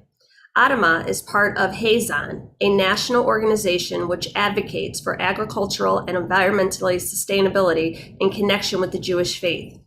And then there's Laurel Farm, a 4th generation 1,100 cow dairy farm, which makes sustainability center of their practices by composting manure and reselling the product as organic fertilizer to the local community. The owner of Laurel Brook is Kristen Jacquier. He's also the chairman of the Agromark Dairy Cooperative and is extremely active in the Connecticut dairy community. In Connecticut, rather than treating sustainability as an afterthought, our farmers know that good stewardship over our land and environment must be central to all agricultural practices. However, Connecticut family farms are struggling. Consolidation in the dairy industry has hit us hard, leaving Connecticut with fewer than 100 remaining dairy farms, having lost nearly 200 in the past decade. My questions today are for Ms. Burrows. Given that you run a diversified, sustainable farm similar to those in my district, can you share details about the effect of consolidation on the uptake of sustainable practices throughout the livestock sector? Specifically, what are the implications that larger operations pose for the adoption of sustainability measures? Thank you, Representative Hayes, for the question. I think it's the key to our future to have the ranchers and farmers and grazers that are able to utilize their farms and ranches in a way that protects the environment and brings health to the planet. There are more microbes in 1 teaspoon of healthy soil than there are people on the planet. And these microbes, with the symbiotic relationship between animal grazing and the land, they create the water infiltration system that replenishes the aquifers when it does rain.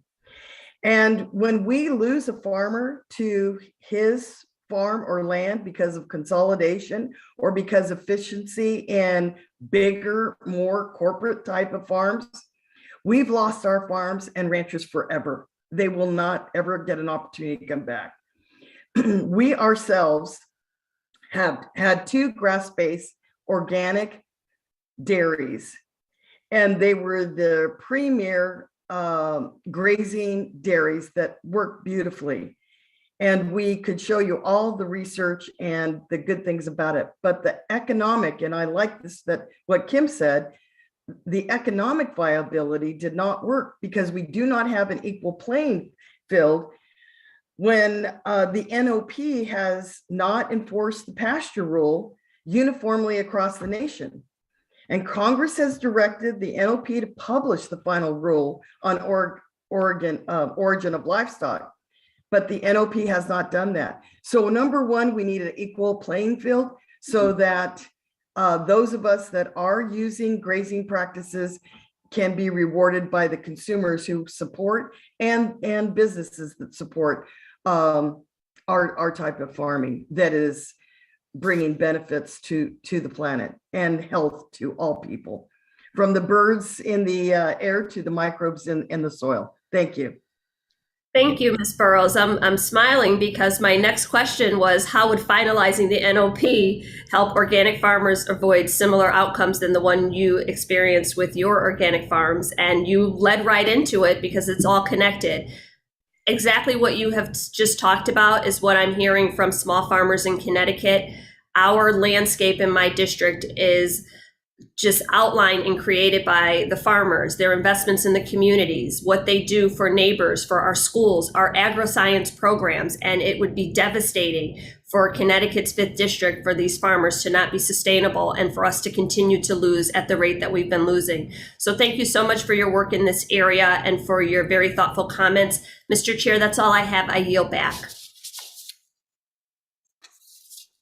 Thanks, gentlewoman from Connecticut, for your comments and your insight. Our next member is the gentleman from Indiana, Representative Jim Baer, who represents the 4th Congressional District, I believe. Good to have you involved, my friend.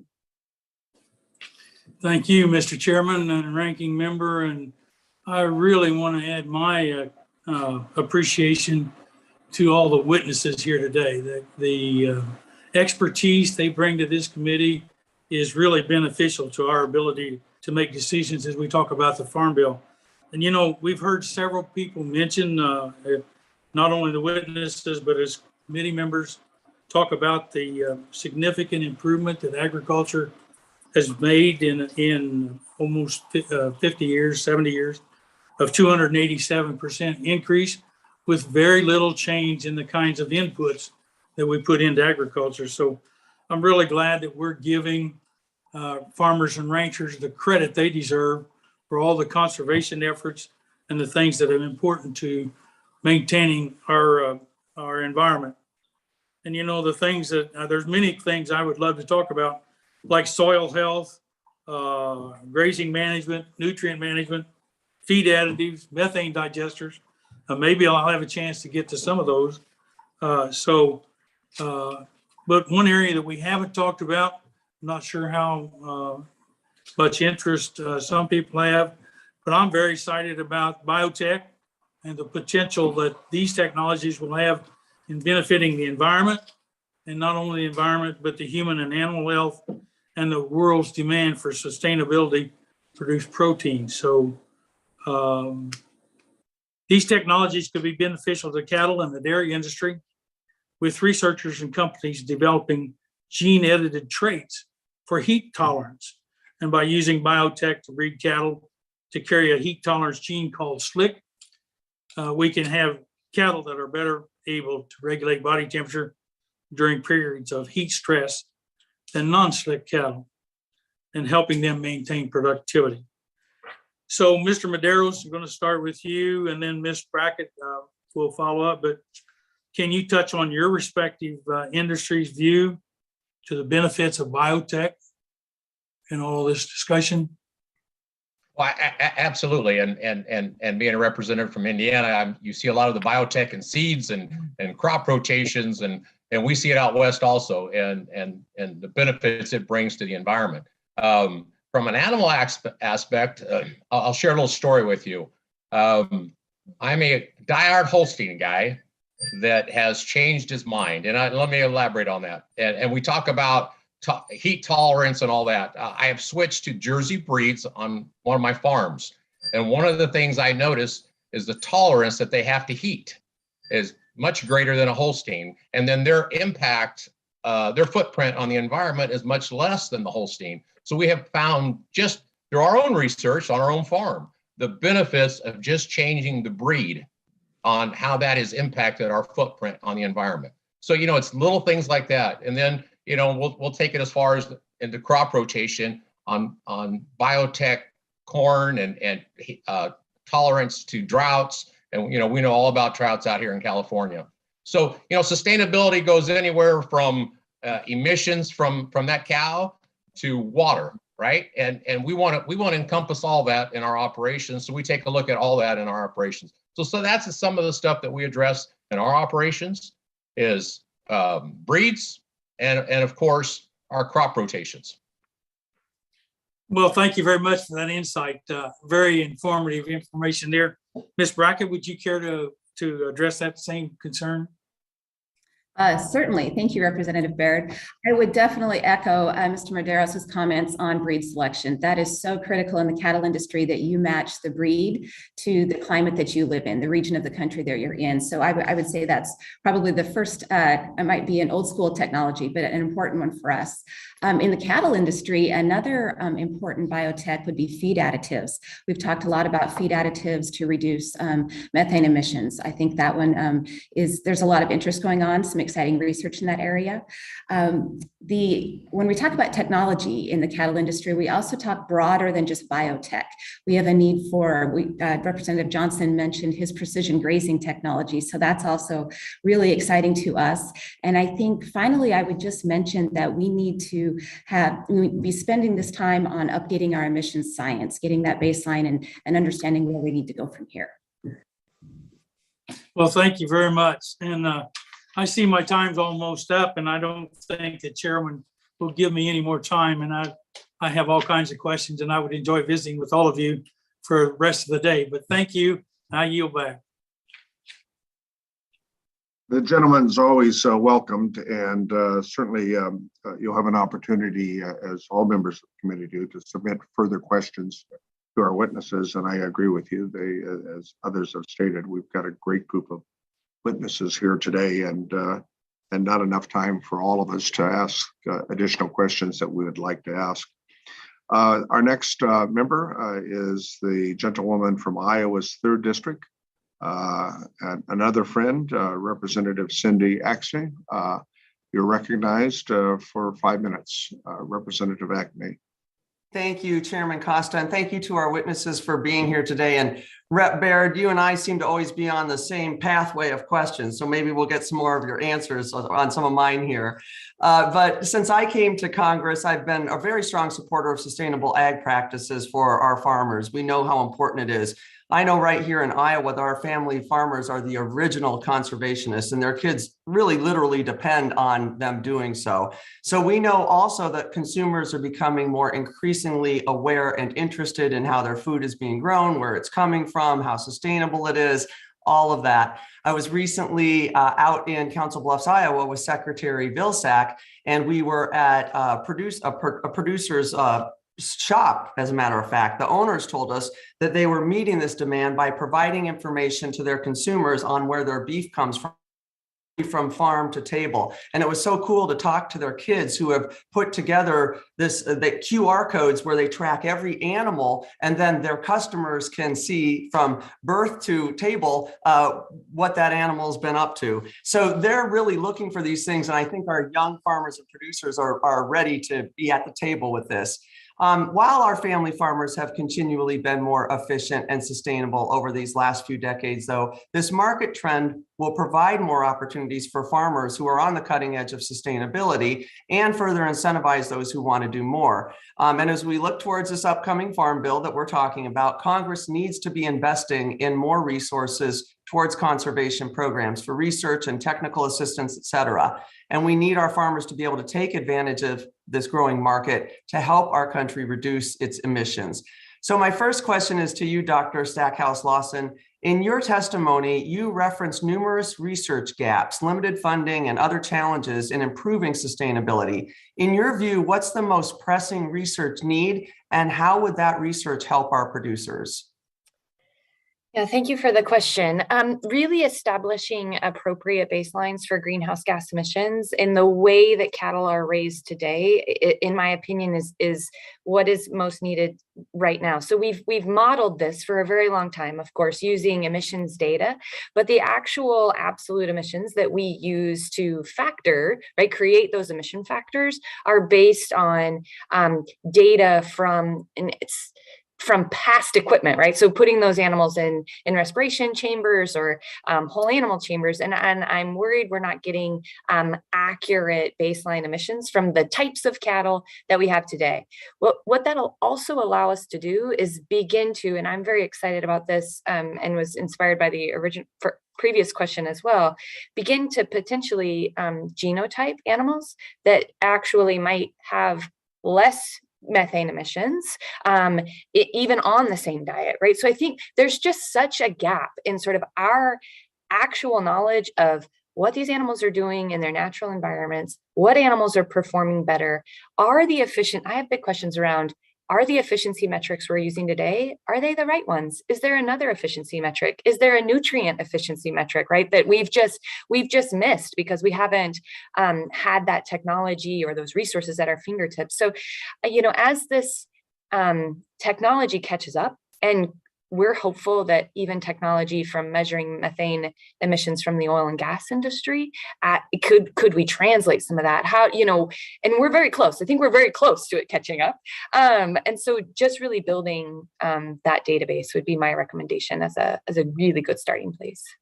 Well, as somebody who comes from the world of strategy, baseline numbers are the most important piece to start with. And if we don't even have that, then we do need to put some effort towards that. I appreciate you bringing that up. Thank you.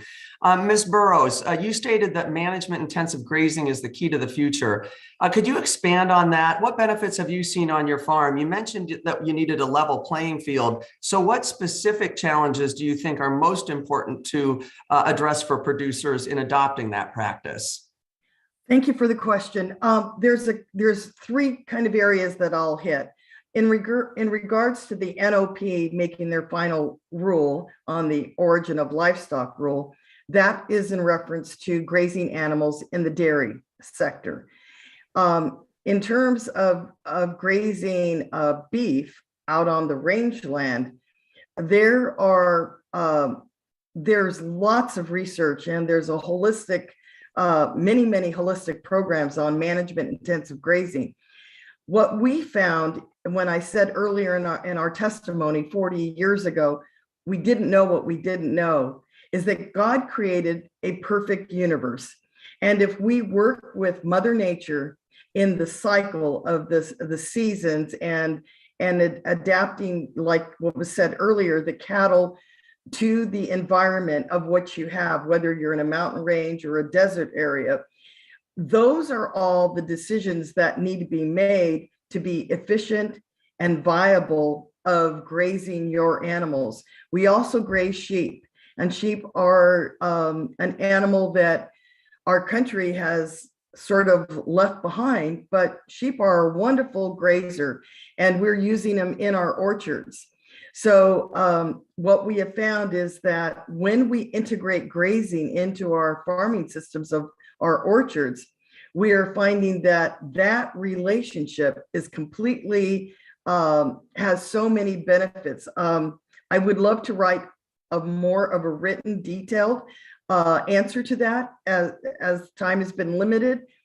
But I can say that when things are in cycle and animals' manure goes into the soil and is utilized, you're not going to have problems with nitrate concentration from grain-fed animals that are in a concentrated form. So in my view, right now, our whole food system is broken. We've gone to cheap food. We've gone to food that's imported. We need to take care of our American farmer rancher first. Buy local, buy organically grazed grown meat. We know that the CLAs and all the benefits in the health of the meat that's on grazing animals is so much more important for our health and fighting cancer. So I would love to write a more detailed answer to that. But I just think working with Mother Nature is the relationship of what we all need to be striving to do. Because when we are in sync, then we're able to reduce all those greenhouse gases, all of the store carbon in the soil, and hold water in our and recharge our aquifers.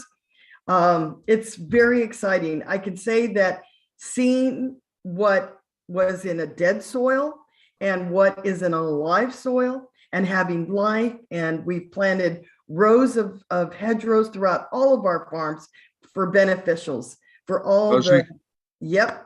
Okay, I will finish it off in a written testimony. Thank you. Well, and we both appreciate Representative Axley and Rosie, your enthusiasm as chairperson of a Soils Caucus.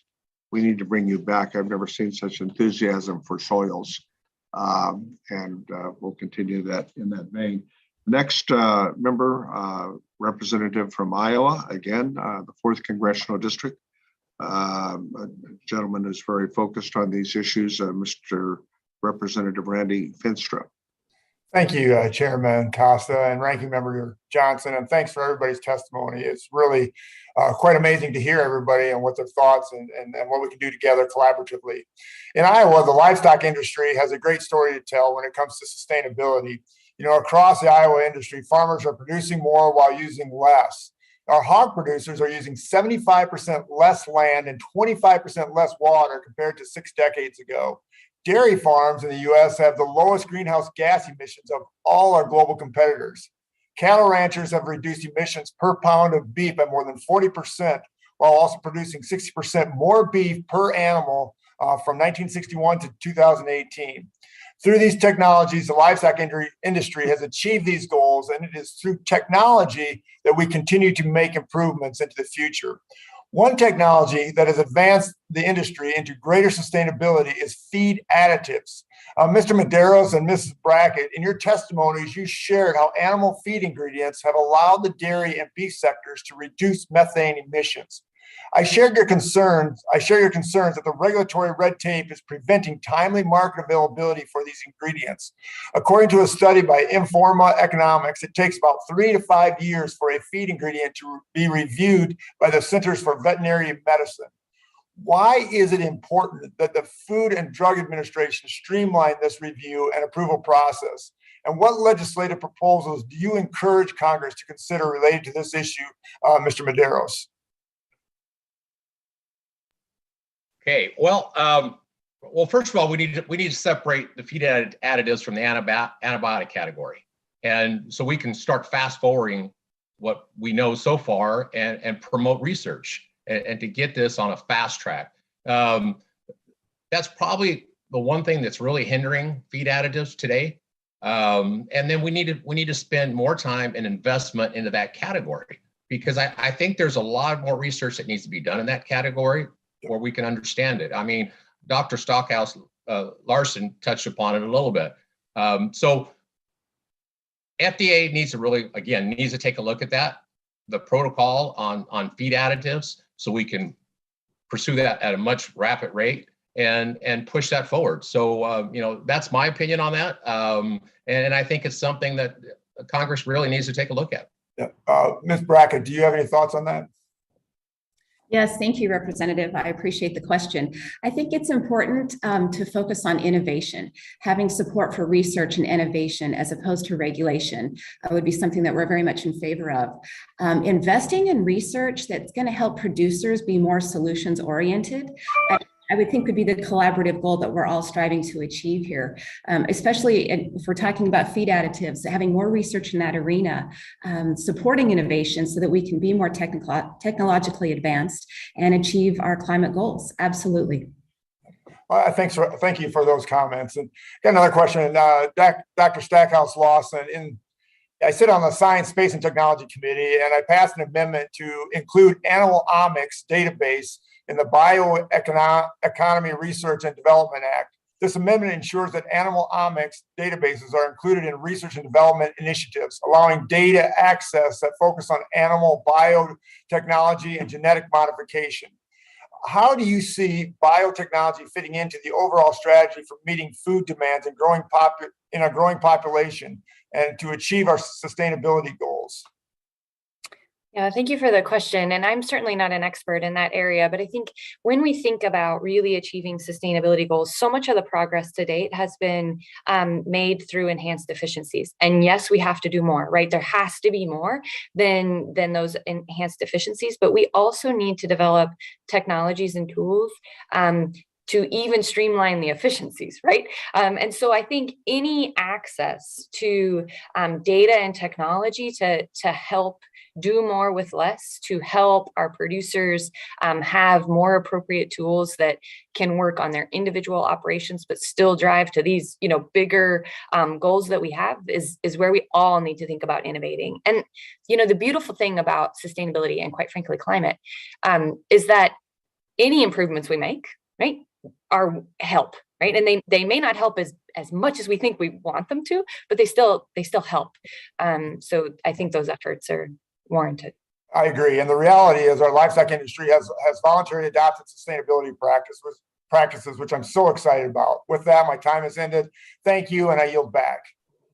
We thank the gentleman, and we thank, again, our witnesses. Our next member is my friend, Representative Bobby Rush from Illinois' 1st Congressional District, and we appreciate Congress members Rush's always participation. He represents the heart of one of America's urban areas, but yet understands the importance of American agriculture and the role that it plays. And that will be followed by Representative Barry Moore from Alabama.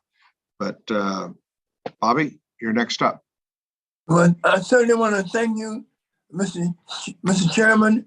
This has been a very, very informative hearing, and I thank you for it. I want to take a moment to welcome, if I might, Mr. Meyer, who is here with us today from my hometown, Chicago. And Mr. Medeiros, I have a question for you. I'm extremely interested in member cooperatives, and I am looking forward to ways to expand ag co-ops to urban areas, as I believe that their structure and their mission uniquely empowers producers in a variety of ways.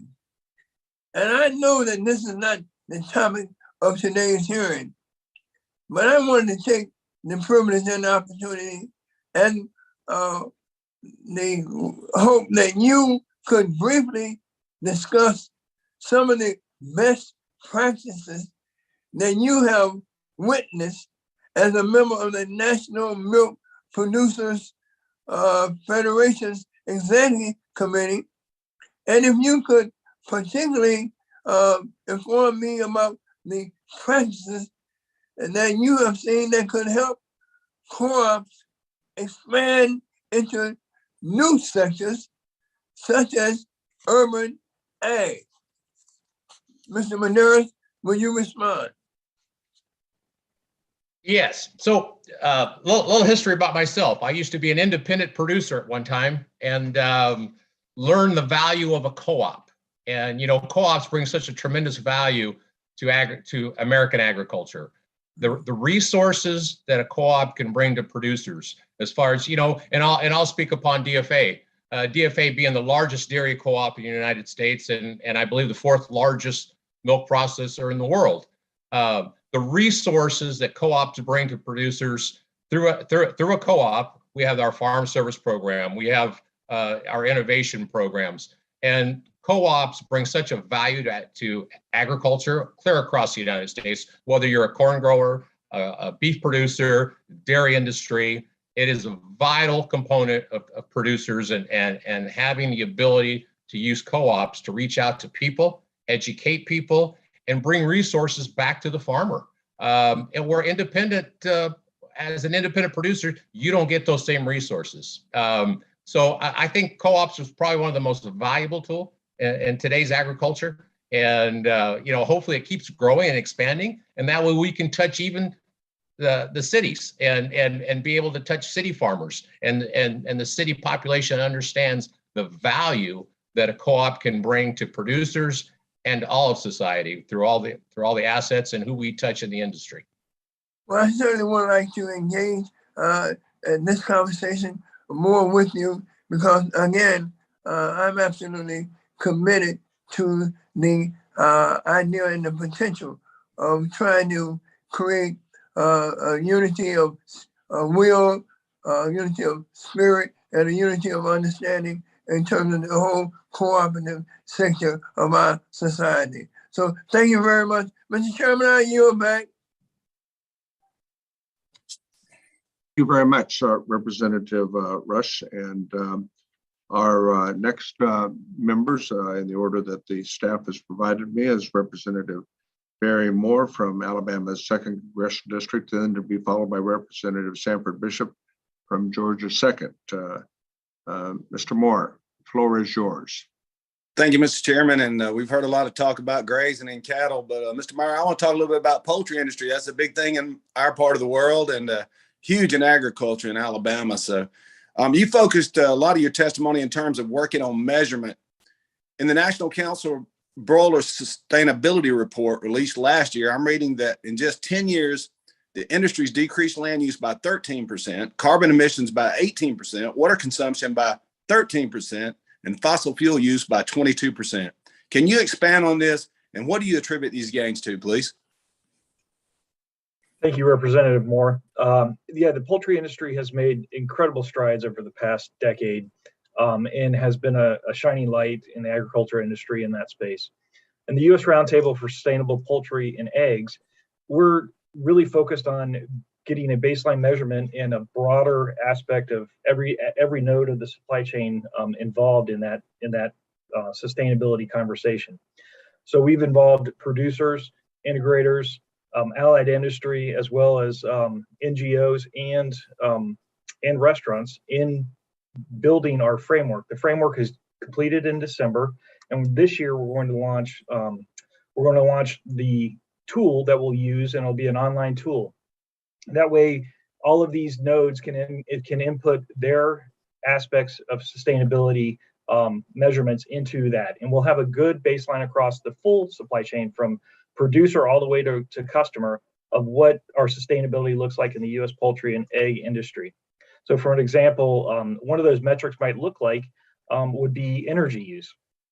So even every producer is monitoring their energy use, and they receive, whether it's an electric bill, diesel bill, natural gas bill. And so they have a baseline that they can then put into the system. They'll know where they stand and what they are measuring.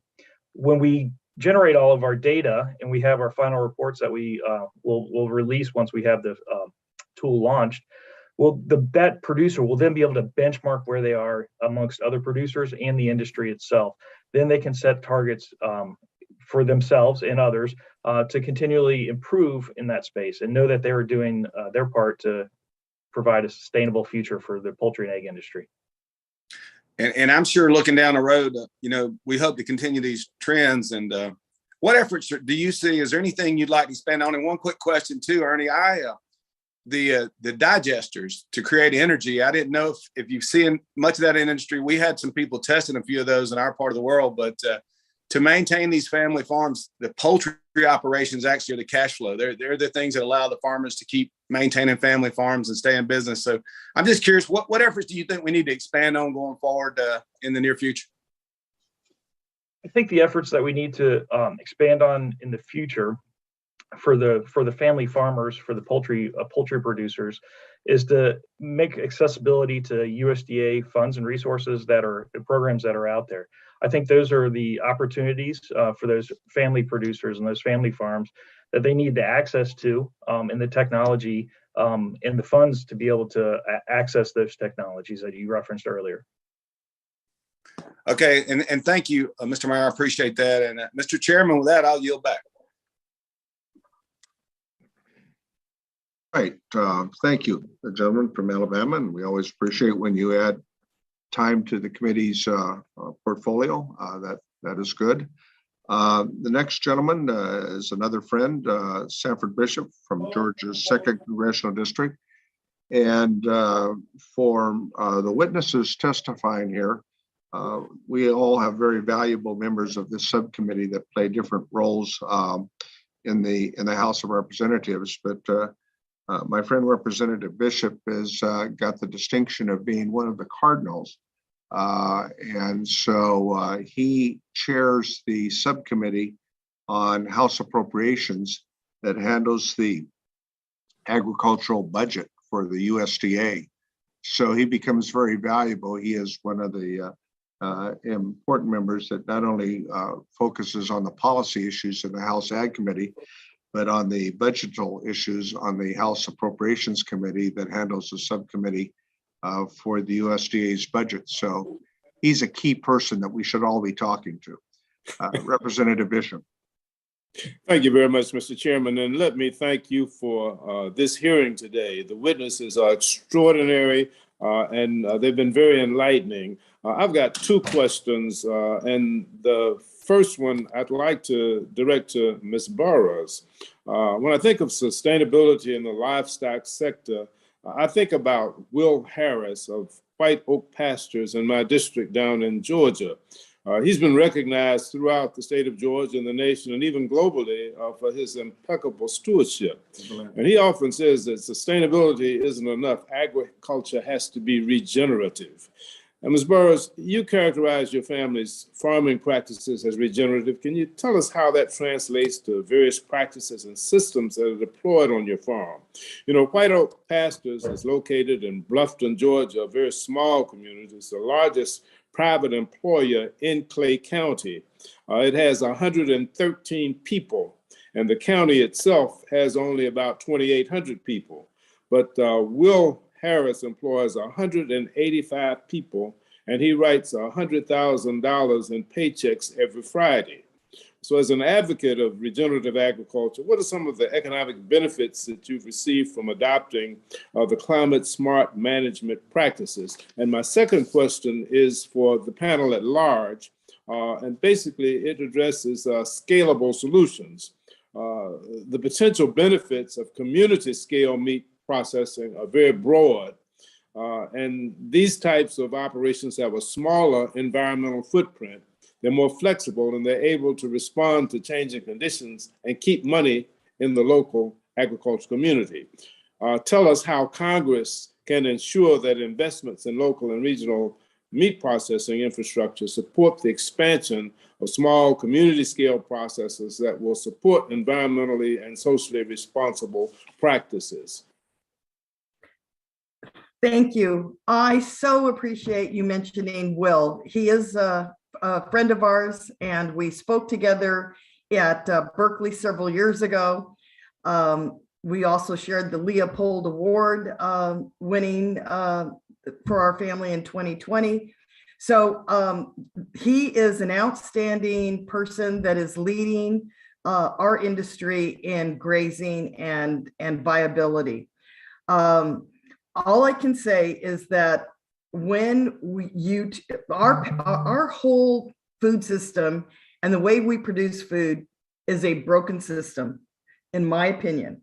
And I believe that regenerative practices are not only the key to our survival as a planet and all the people on it with health, but it's also the way to keep farmers and ranchers on their land so they are providing the food that we need for this planet and protecting our environment. I'm just going to jump over to meat processing because that is the #1 necessity that we need to have local regional processing plants for beef, poultry, or whatever other meats that we need. We have very few that are USDA inspected plants that we can use or take our animals to. So I will let others answer as well, but thank you for bringing up the regenerative practices. I listed them on my written testimony, and I try to expand on why regenerative is so important. But all life starts in the soil, and all health starts in the soil. And when we are using regenerative practices, we're not only creating the best nutrient-dense food in either crops or animals, but we're also doing the best we can for storing carbon, protecting our environment. Thank you. Thank you. The scalable solutions is important to me because I'd like to know what we can do to help encourage the local and the regional processing infrastructure, which will be economically beneficial. So quickly, for the 40 seconds that are left, if anybody else could comment on that, I'd appreciate it.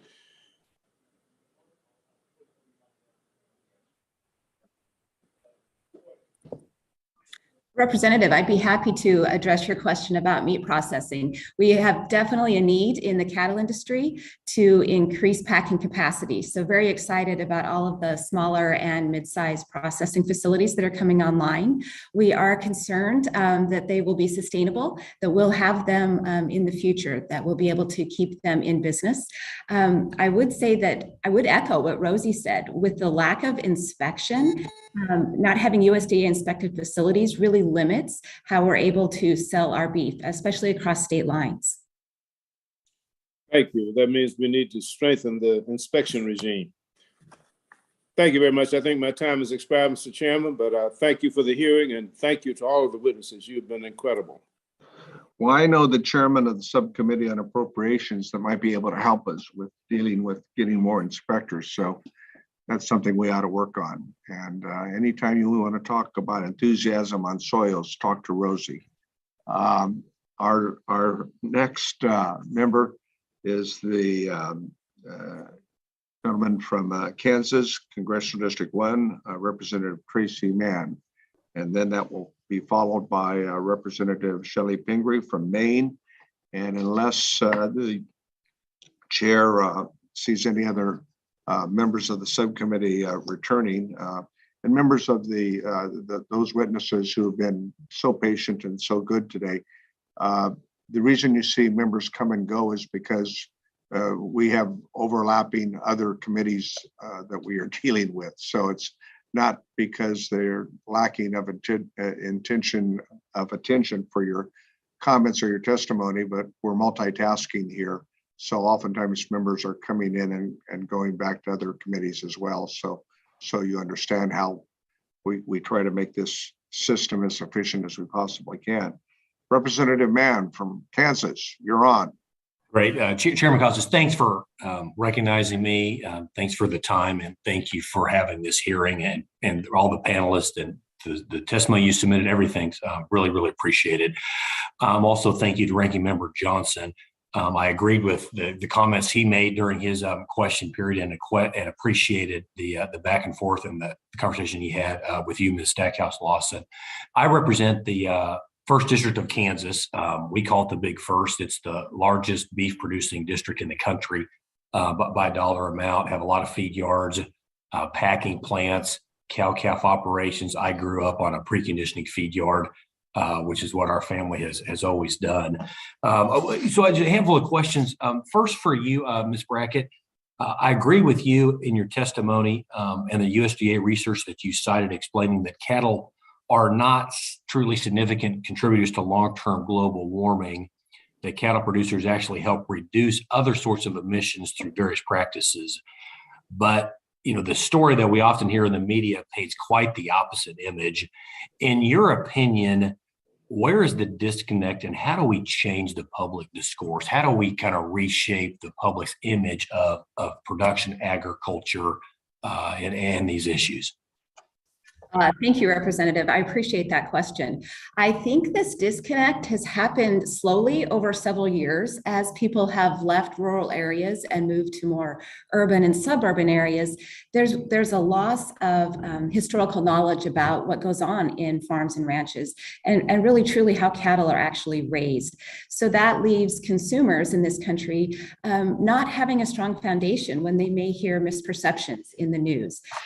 We're letting other people drive our narrative in this arena. So, and in regards to solving this problem, considering the society that we're in and the distrust that we seem to be facing, I think the solution lies with having credible third parties talking about what the cattle industry does and what our sustainability story really is. I see those third party experts, if you will. They could be chefs, well-known chefs. They could be respected journalists, scientists, but we need other people out there talking about what we're doing. And to back that up a little farther, the science. I can't underscore enough the importance of congressional support for more scientific research in the sustainability arena, that then those third-party folks could hopefully go out and share with the consumers in this country. Yeah, I agree. Anyone else want to add to that? How do we reshape the image of production agriculture around these issues? Thank you. This is Rosie. Yeah, Rosie. Kim, that is so right on. We need to educate, we need to tell our story, and we need the research that documents all the benefits of how animal grazing is helping save our planet. And I would say, I'd go so far as to say is, without regenerative ag practices and animal grazing, you can look to no future. Because if you look at some of the research and science that people are talking about, we need to take action, and agriculture is the answer to the problem. Yeah, I think that's right. I think agriculture is the answer. And in my view, the bad news is the distance from farm to fork's never been wider. The good news is with this device, I can communicate to the entire world in a millisecond, right? So how do we do a better job of telling the story in a positive light? And I agree I appreciate the thought about needing the science and the third-party validators to cite the science. One last question. I know I only have a minute, and that'd be for you, Mr. Meyer. You mentioned that the most successful sustainable tools are created by those implementing them and impacted by them. I couldn't agree more. Can you have any examples of your experience with successful industry-led initiatives, and why do you think they were successful? So at the U.S. Roundtable for Sustainable Poultry and Eggs, we've just completed our building of the framework, and that was completed this past December. And so we're in the process of building an online tool for all of our members to be able to use and input that data. Once we do that, we'll be able to baseline our sustainability across the U.S. poultry and egg sectors. So we base it on 3 pillars: poultry, planet, and people, trying to be holistic and encompassing all aspects, every node of the supply chain. In that, there's over 100 metrics that we have listed there. And we've also built our framework in such a way that it allows even those who are just beginning the sustainability journey to be able to use this tool in a manner that will help them be better in the sustainability in the future, right? So a small producer may not have a lot of resources to put against sustainability initiatives, or even know how to tackle starting that process. We built our tool, or building our tool, in a manner that will allow them to ramp into the sustainability journey. And we've also built it in a way that large organizations like McDonald's can, with some resources to put against sustainability, can also use this tool and have their data incorporated in that. So we have an end-to-end view of the sustainability view for the U.S. poultry and egg industries. Great. Thank you. I see my time's expired. Thank you, Chairman. I appreciate the time. We thank the gentleman, and we thank Mr. Meyer for your points well taken. I believe the staff has indicated to me that the last member, but certainly very patient and well-spoken, is my friend, the representative from Maine, who's been waiting with a great deal of patience for her a lot of time, Representative Pingree, for 5 minutes. Thank you very much, Mr. Chair. And it's to the time I've been able to listen, it's been very beneficial. Thank you for holding this hearing, and to all of the witnesses. Thank you for your patience with all of our questions and really your great testimony.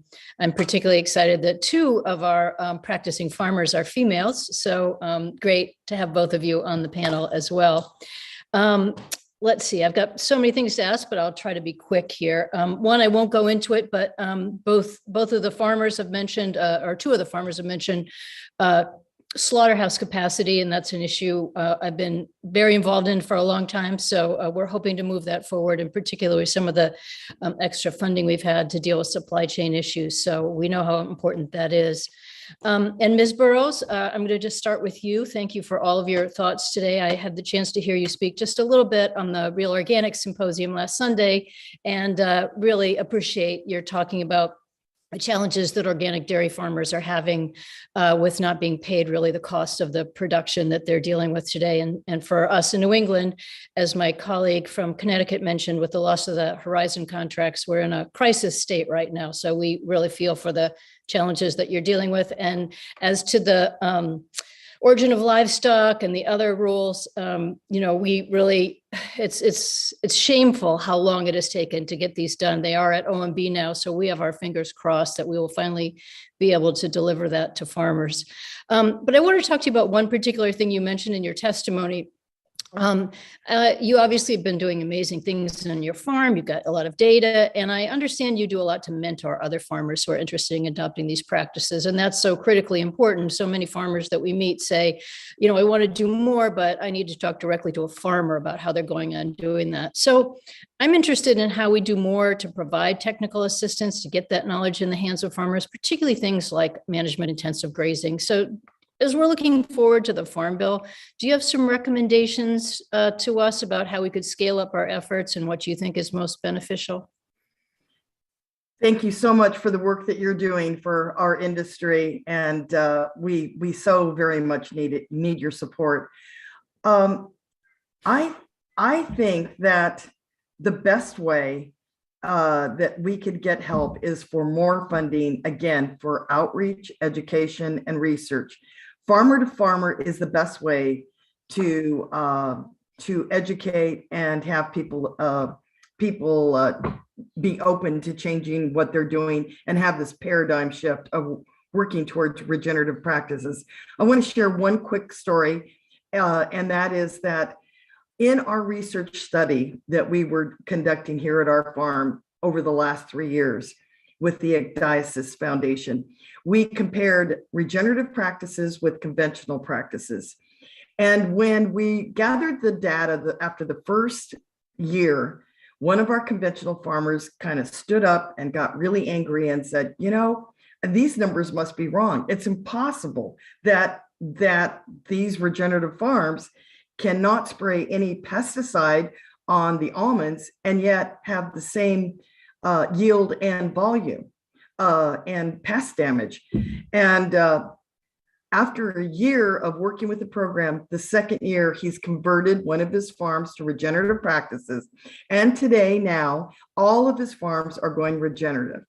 So it's about farmer to farmer education, but we need the support of research like at Chico State University or the Diocese Society, so that these numbers can show about how we can be a sponge and hold water in our systems and use less water. They're talking about California of a 20% reduction of water use. And we are going to so desperately need these regenerative practices to keep the farmers viable. And thank you. I got to stop you there because you're wonderful and I could use up all my time, but I want to just very quickly turn to Mr. Medeiros. Thank you so much for your presentation today. A 1,600 cow dairy is sort of unthinkable in the state of Maine, but we know California is a different place. And you talked a little bit about digesters. And I know that California has an alternative manure management program to financially incentivize manure management. I'm trying to work with Mr. Costa's office. I know it's something he's interested in because, being from California, has so much experience there. But I'm just interested. I've included some of the things in the California model in a bill I'm working on, and I just want to know, how do you see the practices working out? Are there things that Congress can learn from what's going on in California that also could be part of the Farm Bill? And you'll have to be quick, but maybe we'll get extra 10 seconds for you. Okay, real quick. So we have the digester program and the AMP program, which is the alternative manure. I'm sorry. No, I said the chairman, because of my friend, the member who asked the question, and because the witness being from my area will have the time needed to answer the question properly. There you go. Thank you so much, Mr. Chair. Thank you.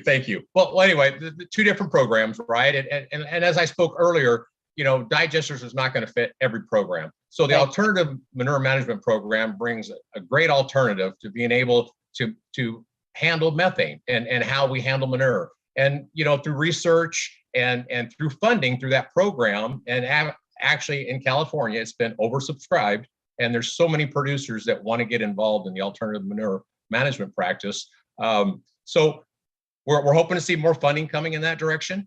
And when we talk about alternative, it ranges from manure separation to drip irrigation using manure water. I mean, we've got research done on farms out here on how we were able to utilize filtration systems and moving manure water to crops, utilizing those nutrients when the plant needs it the most, and lowering our emissions.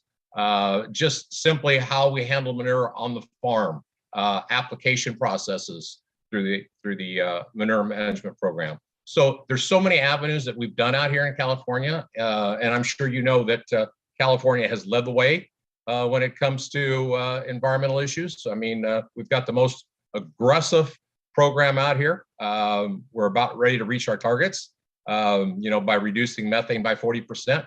And it was all these programs, not one by itself can do it. And I want Congress to really understand that we talked earlier about consolidation and in the industry. The last thing we want to do is speed up consolidation through mandates, right? And the more incentives we have on a volunteer basis for producers is so valuable to our industry and the viability of our industry. So we need to remember that, and how we keep pushing these programs forward and trying to achieve the goals that we need to achieve. How we fund these programs, because the last thing we want to do is accelerate consolidation because of these programs. Well, thank you for that. We're definitely going to want to look more to the California experience. So we're anxious to hear more about that. Thank you, Mr. Chair, for the extra time. And I just want to say to Mr. Medeiros, I've raised Jersey cows in my life, and it's rare to hear a Holstein farmer extolling their virtues. So that made my day. Representative Pingree, I will provide you the information to contact Mr. Medeiros, and you can continue that conversation offline. So we're prepared to wrap up the subcommittee hearing at this time with the close by our ranking member and myself. But let me first take the privilege of the chair to give a shameless promo for the 55th annual World Expo Ag Show held in Tulare, California next week for 3 days. Opening ceremonies will provide the challenges that we face in American agriculture, in which we have participants from all over the world that come and participate. Sessions on dairy, water, government regulations will be held. There are also cooking demonstrations. It's an incredible show that has over 100,000 people that participate in 3 days. So for those of you who haven't been to the World Ag Expo, I put it on your list if you're interested in innovative agricultural technologies and the challenges we face today. With that said, a person who's always very innovative and using the best technological opportunities to his advantage is my good friend, Representative Dusty Johnson, for his closing comments. Thank you, Mr. Chairman, for your leadership and for our friendship. I won't take long. I just want to note that so many members of this subcommittee, have talked to the panelists about how good they were today. And listen, it's absolutely true. That is not typical. I could listen. I suspect we all could listen to you guys go on a lot longer. So thank you for your knowledge, your expertise, and your forward-looking love of agriculture. This is a great day. And too many out there want to cast aspersions at American ag producers. They want to tell them to do less. The message we have heard today, loud and clear from both sides of the aisle, is that if we care about sustainability, economic sustainability, environmental sustainability, we need the innovation and leadership of the American ag producers more now than ever. And so I'm looking forward to what tomorrow brings, because if it's anything like yesterday, it's going to be great. Thank you, Mr. Chairman. I yield back.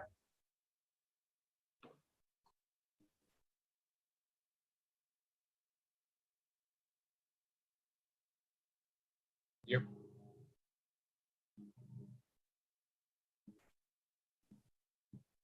Am I muted, or can you hear me?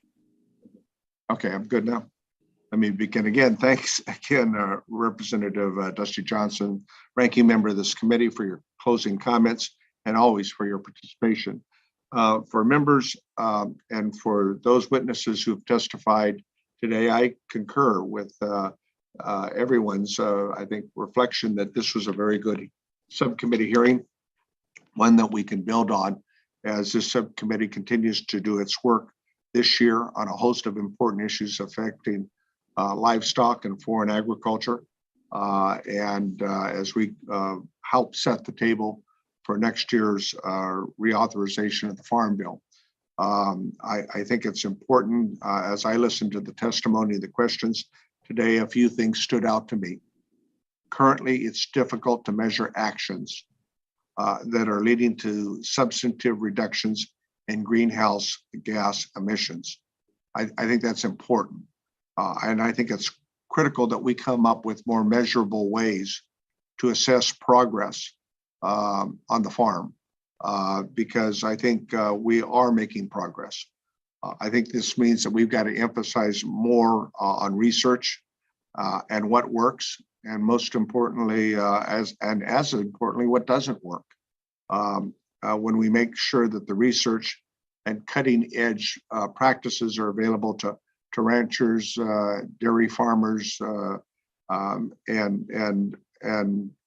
farmers and ranchers, I think clearly understand, they certainly do in California, the effects of climate change.